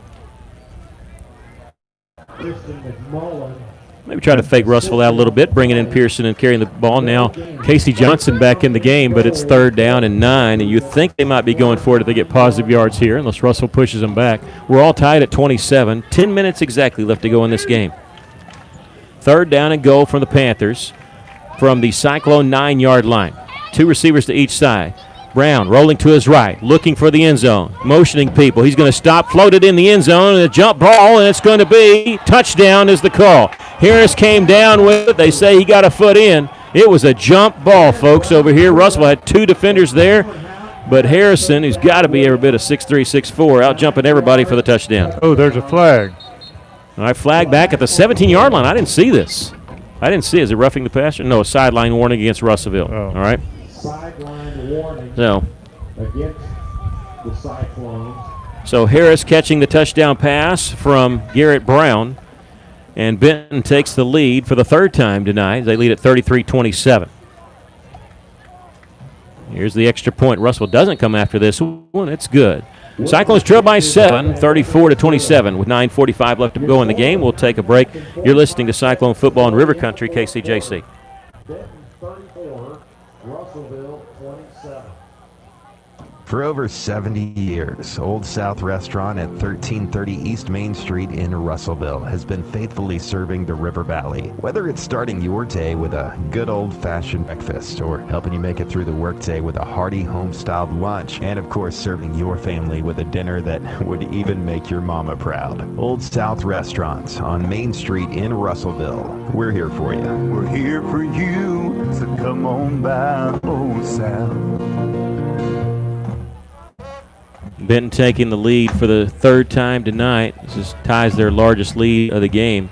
After Russellville tied it, the Panthers come right back, a 68-yard drive in 13 plays, 4 minutes and 29 seconds on that drive. Garrett Brown hits Cameron Harris on 3rd and goal, a 9-yard touchdown pass. Lucas Wilbur added the extra point. But I got to tell you, the way they move the ball there is Casey Johnson, 199 yards on the ground. He's getting close to what he's gained in the first 3 games total. He's 233 total in the first 3 games. He's got 199 tonight. Here's the end over and kick. Donahoe going to take it the 16-yard line. Across the 20, 25, cuts back. It gets to the 30 and going to be brought down there. Donahoe, a 14-yard return. And Russellville again needing to answer. Time's getting short, 9:31 left. They've got to stop the clock, and the clock's still running. We have Bologna. We had that problem a lot, especially in the 4th quarter. They had to reset the clock 4 times at Bologna in the last 3.5 minutes. I think he's going to ask him to reset it. It was about 5 to 6 seconds went off of it. Well, it's stopped right now at 9:30. I don't know if they've added any or not. Cyclones trailing by a touchdown.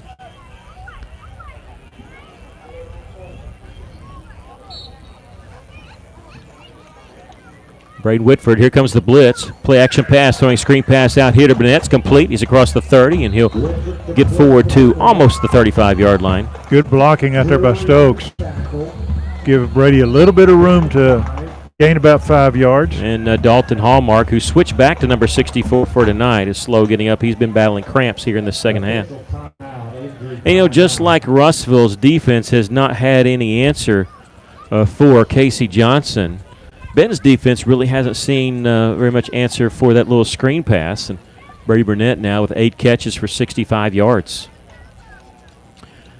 Braden Whitford, 20 of 33 passing for 226 yards and 3 touchdowns. He had 3 touchdowns last year against Benton, and this matches the most of a single game for him in his Cyclone career.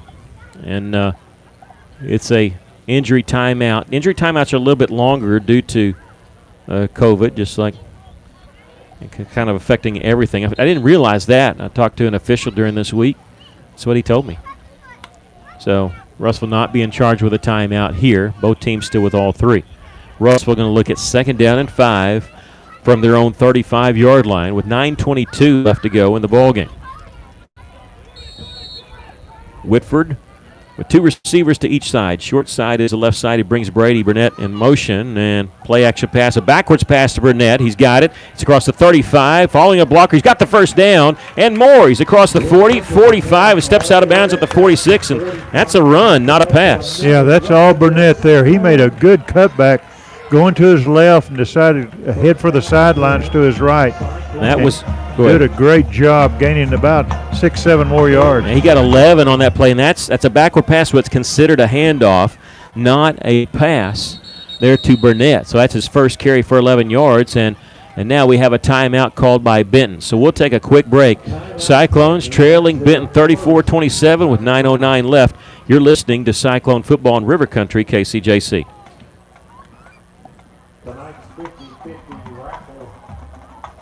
Hi, this is Danny Hips, General Manager at Phil Wright Autoplex. And we know that some of our customers who buy from us because of our world-class brands, Chevrolet, Buick, GMC, and Toyota. But we are proud that a whole lot of our customers buy from us primarily because of our trustworthy people.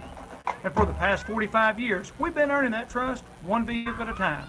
Order your new vehicle today at philwright.com or come see us at 3300 East Main in Russellville. Because if you haven't bought from us lately, it's because you haven't shopped with us lately. So come see us. Welcome back. The Cyclones picking up 11 yards on that run by Brady Burnett on the backwards pass. Benton calling a timeout. That's odd that they call a timeout there. Panthers leading by 7. I didn't see if there was somebody injured, or maybe they just saw something they didn't like. So Russell really wasn't getting up to snap the ball quickly. 2 receivers to each side here as Russell looking at 1st and 10 from their own 46-yard line. Pistol formations, the running back's right behind Whitford. Whitford looking left, throwing left, complete to Burnett, and he takes a lick at the 49-yard line. Pickup of 3 yards on the play. They're going to give him midfield. So pick up a 4. Ball right at midfield, the nose of the football there. Finley Golden in at receiver, and he's bunched up with 3 people over here, him, Stokes, and Donahoe. 2 receivers to the far side. It's Burnett and Gavin Graham, empty backfield. Here comes the blitz. Whitford throwing complete. This is going to be a touchdown. Gavin Graham all the way into the end zone. They sold out for a blitz. And Keith Burns used to say, when you blitz the house, somebody's going to play their fight song, and this time it is the Russellville Cyclones. That's right. And I was watching the Benton coaching staff. They just threw up their hands like, what happened? There was an all-out blitz, and Gavin Graham, there was nobody around him, and Russellville looks like they're going to go for 2. Trailing by a point here, under center is Whitford. They're going to turn, little quick handoff, and no, it's a fake handoff, and Russellville sacked back at the 10-yard line, and Russellville 2-point play has failed, so they trail by a point here with 8:31 left to go in the game. Russellville trying a trick 2-point conversion to try to take a 1-point lead. It fails. Cyclones score, but they still trail by 1. We'll take a quick break. You're listening to Cyclone Football in River Country, KCJC.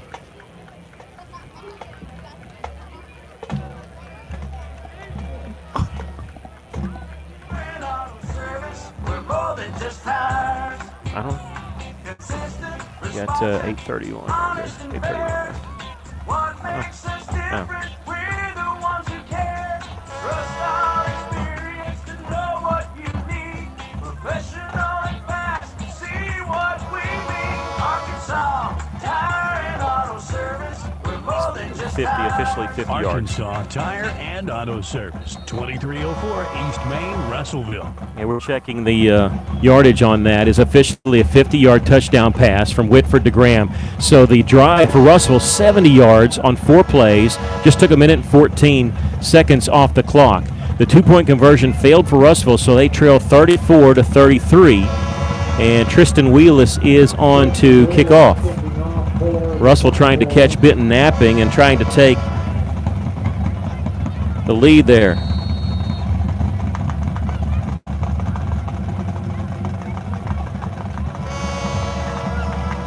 Wheelis going to kick this one off, angle it toward the left side. It's going to be fielded at the 15-yard line. Across the 20, Pearson's at the 25, 30, and he's going to be brought down. He ran to the back his own man. He just hurt one of his players. He hurt their cornerback, number 12, Chris Bronson, and he's injured, and he's slow to get up. He got hit in the calf. They bring him down at the 34-yard line. So a return of 19 yards. Benton has a 1-point lead and the ball at their own 34. Well, the Cyclones know they got one thing on they got to do, and they've got it on their mind, is to stop Johnson.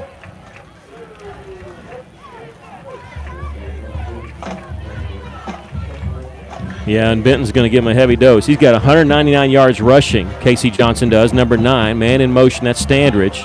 They're going to turn and give it to Johnson, and he's going to be brought down after a gain of 1. So he's got 200 yards tonight running the football, but he paid for that yard or 2. And that was number 9, Ben Hallmark, made that stop. All right. The sophomore quarterback is in there playing on the defensive front.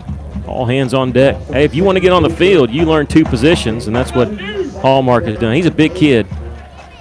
And his brother, Dalton Hallmark, Cyclone legacy with his dad and grandfather, too. 2nd down and 9. They're going to give it to Johnson once again. Nothing to left side. He's going to run right side, and Trayvon Traylor grabbed a hold of his jersey, wouldn't let go. He does get to the 40-yard line to pick up a 5 on the play. Travion was just holding on, trying to wait for some help. 3rd down and 4 coming for Benton. And I don't know why Johnson's complaining. He's complaining to the official. They grabbed my jersey. Well, anything to bring you down.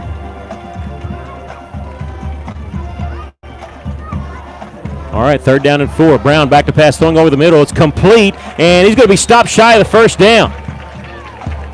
Good lick for Russellville by Carson Smith. Oh, no. Oh, no, they gave him the 1st down on that? Oh, they gave him the 44. Good grief. That's wow. bad. That is and the bad. Cyclone fans are booing that one, and rightfully so. He did not get the 44-yard line. No. When he got hit, he went backwards. But where he was hit wasn't a 44. 1st down and 10 for Benton. Johnson, the running back, play action pass to him. Brown looking left. He's going to air it out. It's a jump ball up there, and it's going to be complete. Benton has it inside the 20. Jump ball, and number 84 for Benton, Tristan Hawkins, came up with it. Tristan Hawkins comes down with it. 1st down and 10. And boy, that was up for grabs, folks. That was anybody's ball up there. And Hawkins with back-to-back catches. He's given Benton a 1st down in the red zone. 1st and 10 from the 18-yard line. 6:33 left to play. Here's Johnson, big hole. He's at the 10, the 5, into the end zone for the touchdown. 18 yards on the carry for Casey Johnson. And now we have a Cyclone down. It's a touchdown. It'll give Benton a 7-point lead. Casey Johnson now 223 yards rushing. And, folks, he had 223 yards in the first 3 games total, and he's got 233 yards tonight. And Benton has a 7-point lead. Remember the 2-point conversion that Russellville went for, trying to get a 1-point lead. So Russellville still down 1 score, even if Benton makes this extra point, because it'll be an 8-point lead. But hopefully Russellville can get a block here. But we're awaiting the Cyclone injury. We can't tell who it is on that far side. We're going to take a quick break. Russellville trailing 40-33 with 6:28 left. You're listening to Cyclone Football in River Country, KCJC.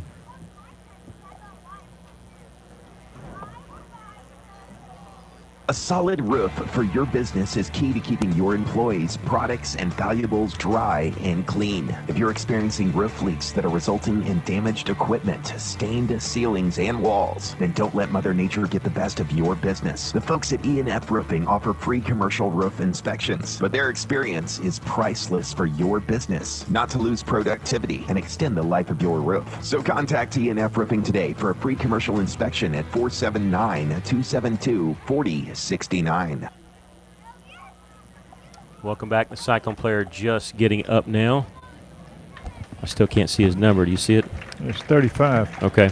That's Christian McMullen.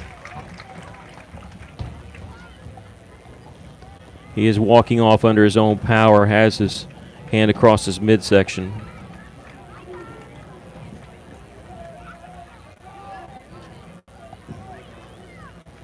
Panthers line up for the extra point.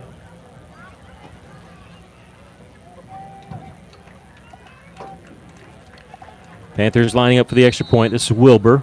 Let's make it an 8-point game. Russellville coming after it. Kick. And he hit the upright. Bounced out. Russellville, instead of trailing by 8, trails by 7. So get a reprieve from the missed 2-point conversion. And Russellville trailing 40-33. Tell you what, John, we're going to keep it here if that's all right. I know we just took that break. On that, we'll give you the scoring summary here in just a moment, but that's a good job, very thankful for Russell. He missed that extra point. And Russellville put pressure on him coming from that right side of the defense. So and he's kicking right toward them, being a left-footed kicker. So a lot of pressure by that defense on that extra point. Yeah, even if he would have made it, Russellville could get a touchdown and 2-point conversion to tie it. But I sure am glad that we don't have to do that. Be interesting to see if Russellville scores again. Would they go for 2 again? On that scoring summary, they go 66 yards in 5 plays. Casey Johnson, 18-yard touchdown run. Easily a season high rushing for him tonight. But that big play was the 38-yard pass downfield that was basically just thrown straight up in the air up for grabs. Could have easily been intercepted. It wasn't. And now Wilbur going to kick off Russellville. 6:28 left. Russellville with 3 timeouts. Benton with 2. Cyclones trailing by a touchdown. From the left hash mark's going to kick this down left side, and Donahoe's going to let it bounce and then pick it up at the 11-yard line. Trying to get to the wall. He can't. He gets to the 20-yard line. That's it. Could not get to the wall quick enough. It looked like it was going to go out of bounds, and Donahoe was waiting to see if it did. It did not, and he had to grab it. Might have been out of sync after that a little bit. The Cyclones have the ball at their own 20. And you don't want to say this is the drive. You don't want to pigeonhole yourself, but Russellville's got to play like that because Benton's really wearing Russellville out with the running game. 222 yards rushing. Their leading rusher, though, has more than that because, sacks come off the rushing totals. Casey Johnson, 223 yards on 32 carries. He's averaging 7 yards a rush. Benton really opened it up in the second half. They're averaging 8 yards on first down. So Russellville is probably approaching this drive as, hey, we have to score and tie it on this one. May not get another chance. Looking for the screen pass, not there. Whitford rolling to his left. He's going to throw it, and it's out of the reach of everybody. Stokes was in the area, but I think Whitford was just trying to make sure that it wasn't going to be intercepted and also didn't want to take a sack. Yeah, give him credit. Benton had that covered real well, and Whitford just didn't have any place to go. He had to throw it. 2nd down and 10. The Cyclones. Clock stopped. 6:16 left. Trailing by a touchdown. Boy, we need a big play here. Got a big one. The last one on the touchdown pass to Gavin Graham. Well, Benton with an all-out blitz, and Whitford hit him for a 50-yard touchdown scoring strike. Whitford, pistol formation, 2 receivers to each side. Looking right, pump fake's not there. He's going to move around the pocket. Now he's going to heave it downfield. He's got a man open on that far side and out of the reach of Finley Golden. Golden gets up. He wants a flag. He's not going to get it. He was down at the Benton 40-yard line. Pass incomplete. Now brings up 3rd down and 10. Russellville has been in this position the last 2 games where they've had the ball driving to try to take the lead or tie the game. Weren't able to do it against Southside Vilonia. Did pull one out against Morrilton. Hard count. They didn't get Benton to jump, or did they? Flag flies. Did they get who jumped? Benton or Russellville? They're going to mark it, say it's against the Cyclones. Oh, brother. Hard count by Whitford, and got his own team to jump. So Russ was going to go back 5 yards. That's the 5th penalty on the Cyclones for 40 yards. 3rd and 15 now. Cyclones, they really need a first down here. They got to get to their own 30 to get that. 6:09 left to play in the game. Russellville trailing 40-33. 3 receivers to the left, 1 to the right. Kobe Robinson, the running back. Back to pass is Whitford, looking left. He's throwing. He's got Brady Burnett open, jumps. He's got it at the 40, and he falls down at the 45-yard line. He got behind his man.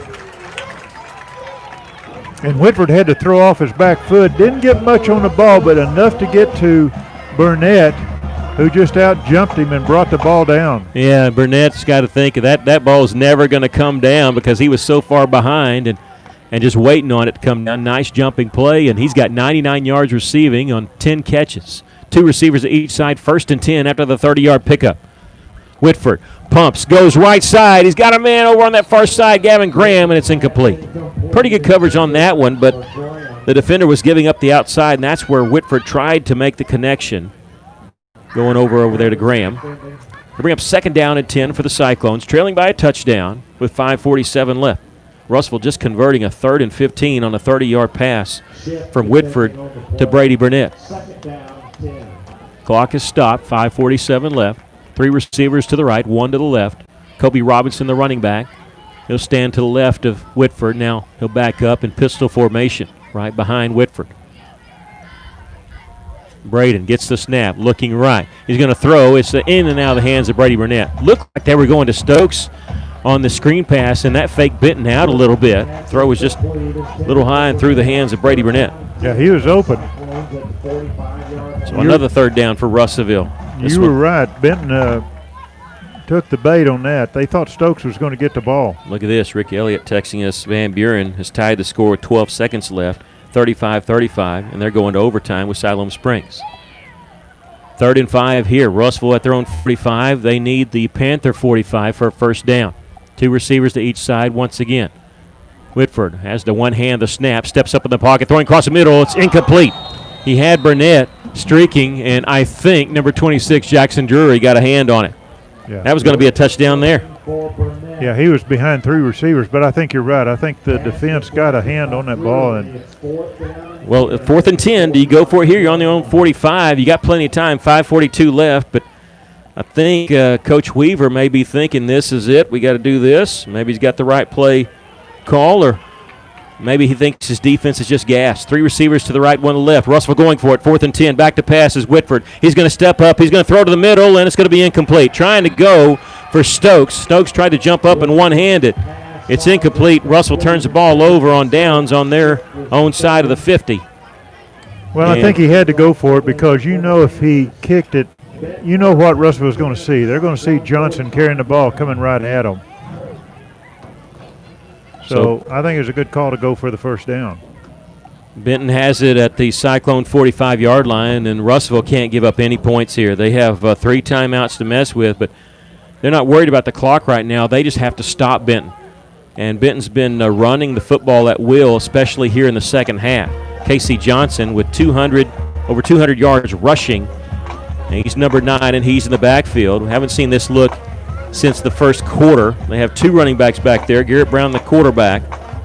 Bring a man in motion, and they're going to give it off to Johnson running left side. Russell trying to string it out. He cuts it up. He's at the 45, at the 40, and still on his feet. He breaks a tackle inside the 35. He runs into a pile. The pile gets pushed to the 30.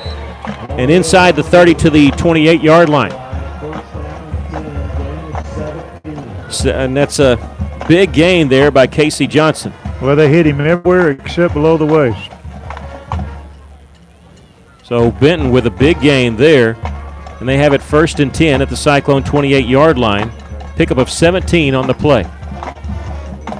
Clock rolling, but that doesn't matter, folks. I mean, there's 5 minutes left. That's plenty of time. Russellville just has to stop Benton. They can't go down 2 scores.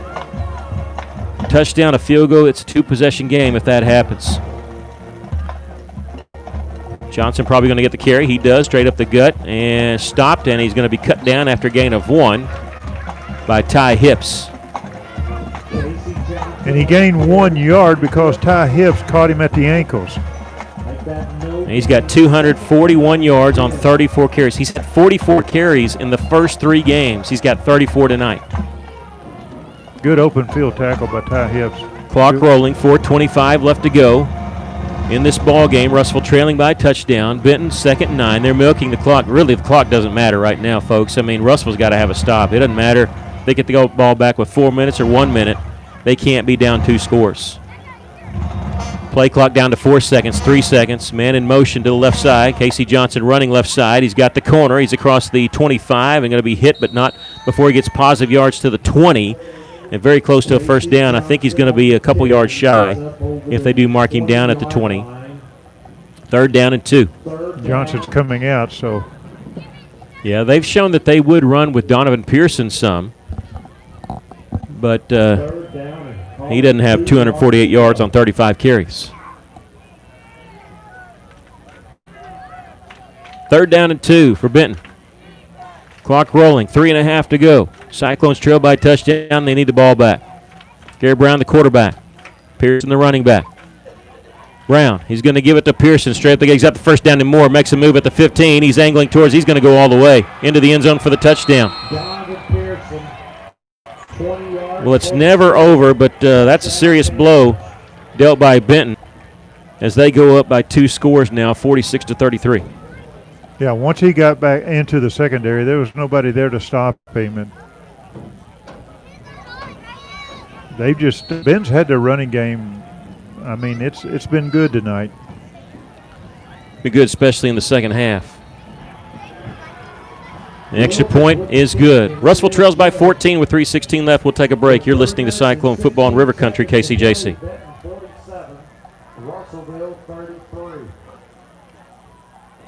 Taking care of families. That's what the folks at C&D Drugstore have been doing in historic downtown Russellville for more than 6 decades when it comes to all your pharmaceutical needs. When it comes to compounding special medicines, Artie Walker and his staff are there to serve you. And most importantly, if you need delivery, if you need curbside pickup, you need C&D Drugstore on the corner of B and Commerce in downtown Russellville, a 60-year tradition. Well, the Cyclones trailing by 14 points with 3:16 left. The good thing is they're getting the ball back, and they do have 3 timeouts. I mean, it's never over, but they're going to have to score, and quick enough where they can get an onside kick and score again. And we can do that. Yeah, we can. We've got the people that can do it. The good thing is if it is all working out, it doesn't mean that we have to stop Casey Johnson. Here's a end-over-end kick. It's going to be fielded by Damon Donahoe at the 14-yard line. He's going to be tackled at the 24, so a 10-yard return. And Donahoe hadn't gotten much work in the second half because Russellville's been playing from behind. They're having to throw the ball a little bit. Cyclones an 8-point dog in this game. They've led, they've trailed, been tied. It's been back and forth, especially in that first half. It ended in a 20-20 tie. Russellville fell behind 27-20, tied it. Went for 2. There's been a lot going on here in this second half. But right now they trail 47-33 with 3:11 left. All right, let's go. Let's score quick. 2 receivers to each side. Braden Whitford.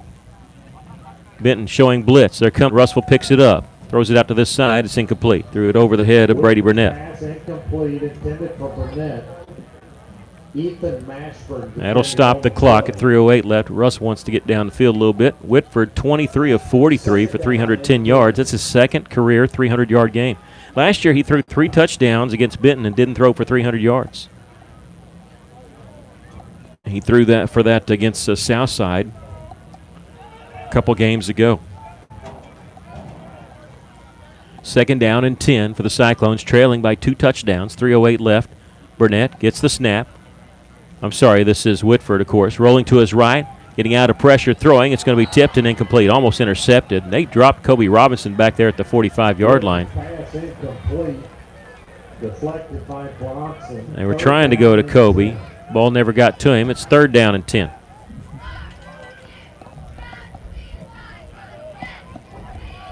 Robinson had 3 defenders close to him, but the ball was knocked down before it ever got there. Russell's going to come back here. They're going to need a lot of conversions, wow plays. It's going to start right here. 3rd and 10 from their own 24-yard line. 3 receivers to the left, 1 to the right. Kobe Robinson, the run back. No, it's Donahoe. Back to pass is Whitford. Had to be flushed out of the pocket, pointing. He's going to heave one downfield. He's got Stokes open. It's tipped and incomplete. Ball hung up just a little bit, and a good play back there. I believe 37 Patrick Shipp. Trying to go to Stokes there, and he had him in Benton territory. But boy, he draws the defenders. He had 3 back there on him. Patrick Shipp getting his first start as a Benton Panther tonight because of COVID.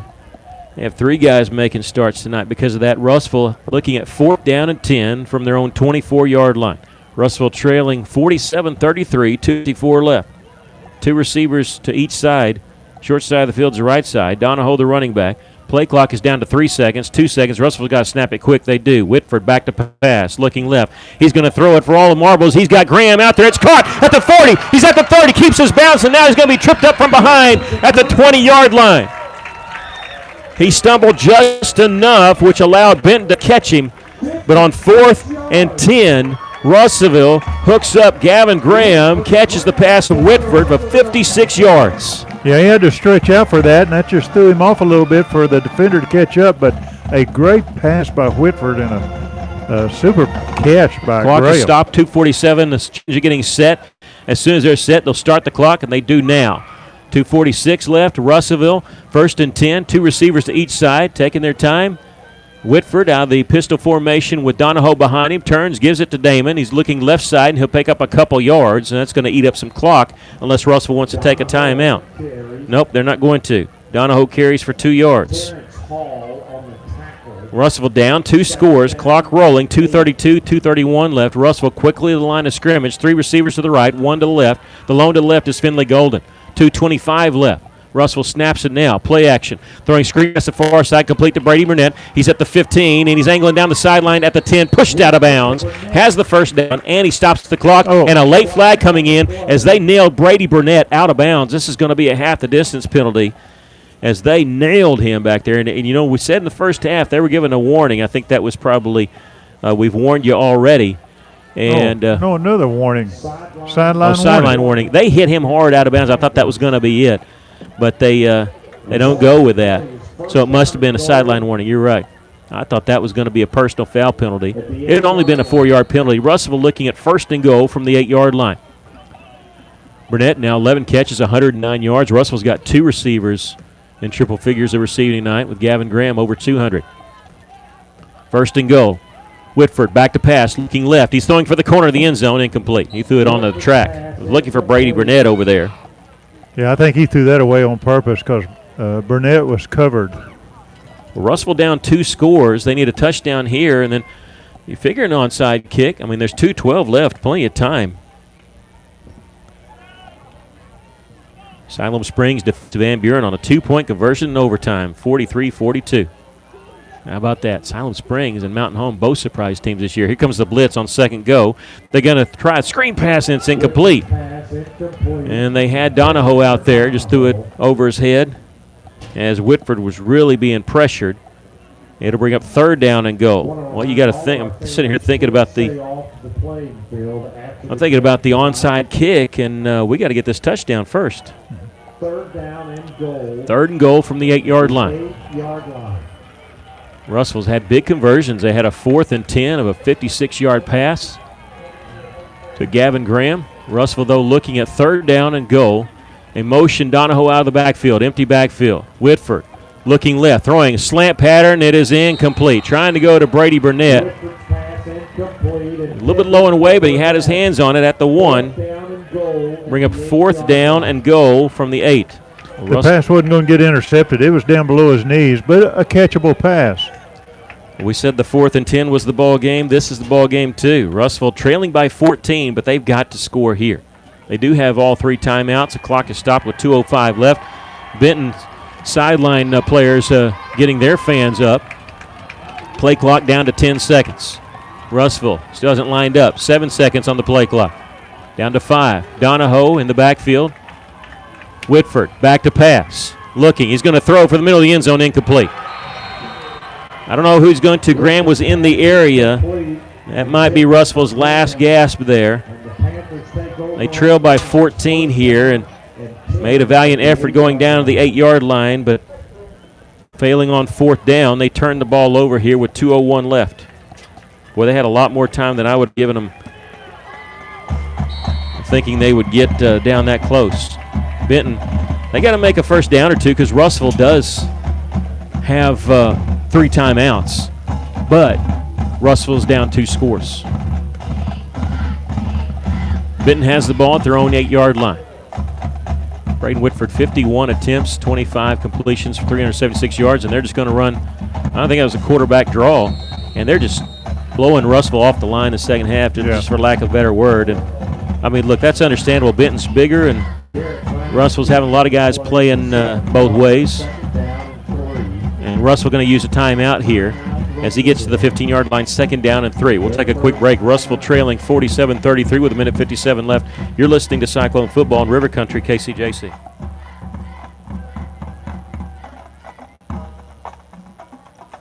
The right roof starts with the right roofer. That's why you should trust Miller Roofing Company. They're not just good, they're great. Miller Roofing has been serving our River Valley since 1991. Choosing an established company ensures upfront quality and back-end support for your home or business. Did you know the average roofing company lasts only 4 years? Mature, proven, and established companies carry the least risk, and that's what Miller Roofing's all about. Get your free estimate today by calling 479-890-3499 or visit miller-roofing.net. Welcome back. Russell using their first of 3 timeouts to stop the clock, trailing 47-33 with 1:57 left. Benton, after quarterback sneak, goes for 7 yards. This time, Brown out of the shotgun gives it to Casey Johnson, and he'll get positive yards. Close to a 1st down. Russell going to use their 2nd timeout. And I want to check and see where the yardage is. It's going to be short of the 1st down. It'll be 3rd down and 1. And Russell, if they have any hopes, look, it's a shot in the dark, but you got to get a stop here on 3rd and 1. And Russell's got to get penetration. They haven't had that much in the second half. I don't want to say Benton's in better shape. It's just that Russell's got players going both ways, and then Russell's been exhausted. They've played pretty well. The defense coming up with 4 turnovers today. Russell turning those 4 turnovers into 14 points. The Cyclone offense has 389 yards, but Benton with 519. It's been the running game of the Panthers. And again, I say this, their running back Casey Johnson came into the game in 3 games total, 44 carries, 223 yards total. Tonight he has 250 yards on 36 carries.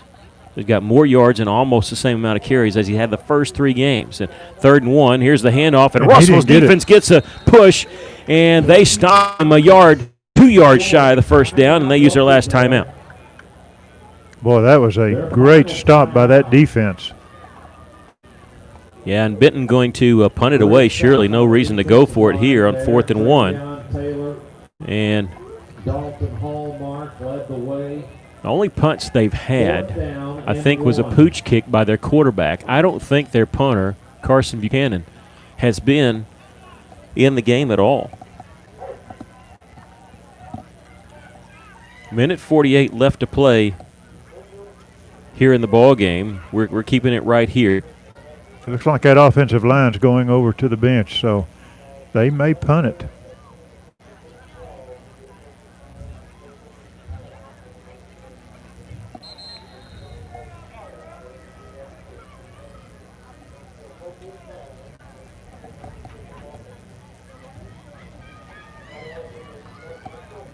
You know, Rick Elliott's telling me that Mason Freeman owns the school record for a single game of 38 yards per catch. Gavin Graham is very close to that, 35.4. 4th down and 1. Freeman had 4 catches for 152. Graham, 6 catches for 213. 4th down and 1. Benton going to punt it away. Russell out of timeouts. They just tried to draw Russell off sides, moving a man forward to the line. The kick is off to the right. Russell just blocked it. Russell just blocked it. It's down around the 1 yard line. Benton's going to cover it. Doesn't matter. Yeah. Punt was blocked. And is that Tolan on the block? Or Booker? It doesn't matter who covered it. Russell's got the ball at the 1. I'm trying to see who blocked. I think it's Booker. I think it was Shane Booker that got That's what they said. They think it was Shane Booker. I'm sure we'll be corrected if not. And Russellville with the ball at the Benton 1 yard line. Hey, we still got a chance. 1:42 left. Russellville has the ball at the Benton 1.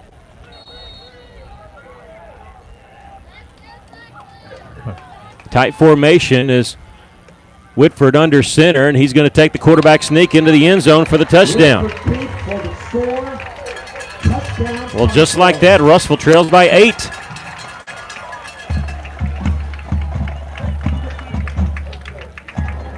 Well, didn't see that coming.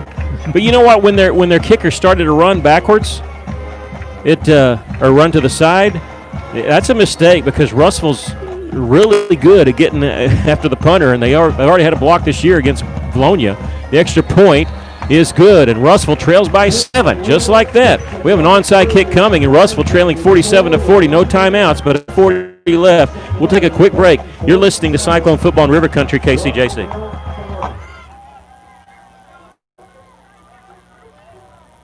Hey guys, this is Carl Kirtley with Centennial Bank, and we love tailgates, rallies, and Friday night lights. The new school year is here, and nothing brings a community together like football. Now more than ever, Centennial Bank is proud to cheer all the student athletes in the River Valley. Centennial Bank believes the teachers, administrators, and staff of our local schools help make our communities great, and we applaud their persistent preparation and hard work during these difficult times. Centennial Bank invites you to be a part of this great tradition and show your support this season. Now let's go play some football. Centennial Bank, member FDIC. I should have went with my gut. I thought it was Eli Tolan on the block, and it was. They do correct it. Eli Tolan with the block. Russellville scoring a touchdown after 1 play. The extra point's good. They trail Benton 47-40. Okay, Russellville doesn't have any time left, but there's plenty of time, 140, but it all hinges on this. If Russellville doesn't come up with this onside kick, Benton can take a couple knees and be done with the game because Russellville can't stop the clock.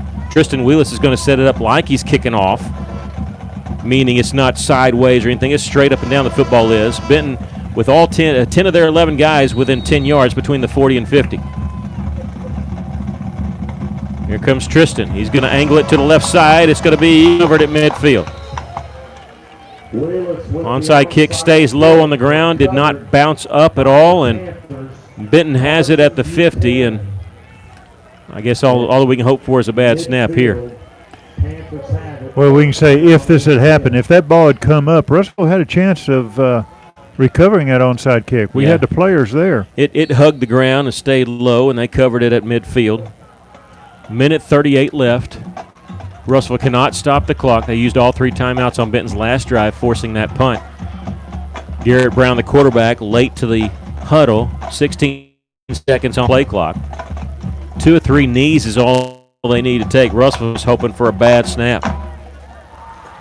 We'll see if they go shotgun. They are. That could be dangerous, but victory formation for Benton Panthers. Brown's going to take it. He's going to take a knee back at the 44-yard line. Garrett Brown, this is going to hurt their rushing totals. 2nd down and 15. 2nd down and 15. Clock rolling. They got it set. There's 30 seconds on the play clock, 1:24 left on the game clock. So they could snap this with under a minute. Just 2 more of these will be it. The only thing Russellville can hope for is a bad snap. Well, Russellville made it interesting, didn't they? After that block punt, scoring on the very next play, came down to an onside kick. It's odd because Russellville used onside kicks and trick plays last year to lead Benton late in the 4th quarter. Brown catches the snap and takes a knee at the 40. They probably have to do that one more time. Oh, for a bad snap. That's what we got to hope for. 47 seconds on the game clock with 31 on the play clock, so this would be it. Benton's going to milk the clock down. They really don't have to. They can go ahead and snap it now, but they're going to say, well, just in case, we don't want to leave Russellville very much time. Third down.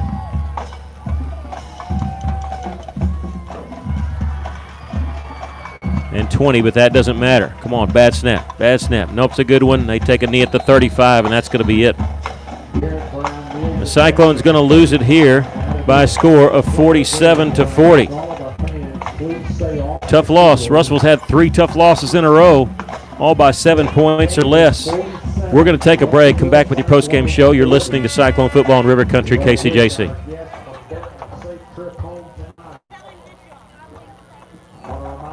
Why trust River Valley Tinting and Glass? Well, River Valley Tinting and Glass is a family-owned business, and they take care of their customers like family too. So remember, your local auto, residential, and commercial glass and tinting company, River Valley Tinting and Glass. Check out their work on Facebook or call 890-5839 to get an estimate. Or you could always come by 2202 East 2nd Street to see all they can do for you. From a business you can trust, River Valley Tinting and Glass. Cozy Furniture on East Parkway across from Comfort Inn and Suites loves and supports the Russellville Cyclones. Come in and see Joey and Dee, your local expert Tempur-Pedic dealers, and get the mattress of your dreams delivered to you free of charge. Check out Cozy Furniture on Facebook and Instagram or shop online at koziihome.com today. Come visit the knowledgeable staff at Cozy Furniture for furniture, accessories, and the Tempur-Pedic dealers who will not be undersold in Russellville. Cyclones. Thanks for listening to this EAB station for your football. This broadcast would not be possible without the support of our local sponsors like Tyson Foods. Today's Cyclone Live is exclusively sponsored by Tyson Foods. Keep it real, keep it Tyson. Whether you're listening in your car, online, or on your phone, no matter how you hear the broadcast, we're proud to be your home for the best in live football. And the next time you're at the store, remember our partners at Tyson Foods. Keep it real, keep it Tyson. If you love quality pizza, Nonna Bella's Pizzeria at 717 South Arkansas will be your new favorite place. The dough and sauces are made daily with only the freshest and highest quality ingredients. Nonna Bella's has added many new toppings to meet our customers' discerning tastes. For the most original and fresh pizza in Russellville, remember Nonna Bella's Pizzeria. We're currently open for delivery and takeout. Order online at nonnabellas2go.com or call 479-317-1034.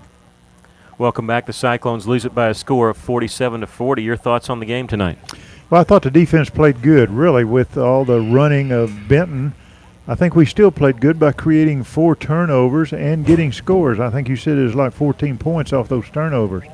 That's what the defense has got to do. We've got to create. Here's a team of Benton that's didn't have any turnovers, no interceptions, and we picked him off twice tonight. So the defense looked good. What we need to improve on, naturally, is our running defense. They were running up the middle completely. And also they were running to the right side quite a bit. So if we can tighten up our running defense, our offense looked great. We had some good plays. Graham did an outstanding job getting open.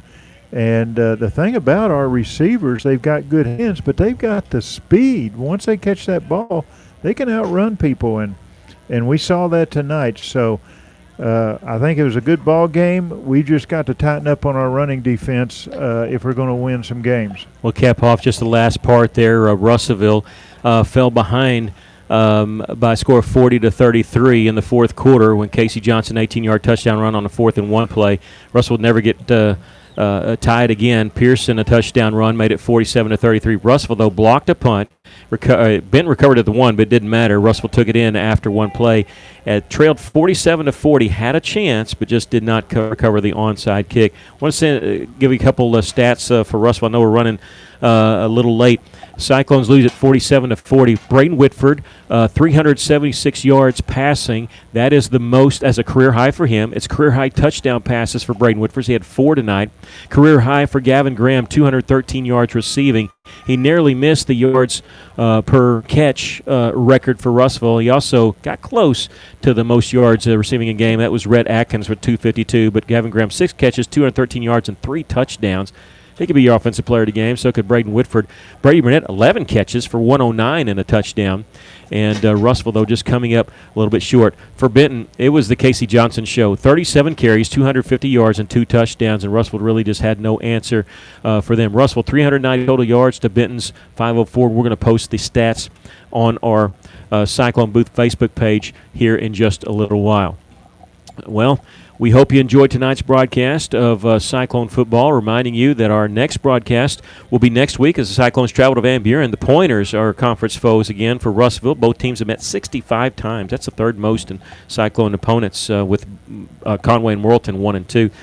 They first met each other in 1909, but they haven't played since 2015. Kickoff will be 7 o'clock. We'll be on the air with the Coaches Show at 6:30. Appreciate you joining us tonight. Also want to send a special thank you to our chief engineer and producer, John Henderson, back at Mission Control. This is River Country KCJC, your home for all Cyclone sports. Once again, our final score from Cyclone Stadium, it was Benton 47, Russellville 40. Stay tuned. You can hear the scoreboard show. It's actually started at 10 o'clock, so it's going on right now. For John Henderson, Aaron Duval, my cameraman Maggie Duval, and me, I'm Mickey Duval, reminding you, if you're out on your bike tonight, as always, do wear white. So long, everybody.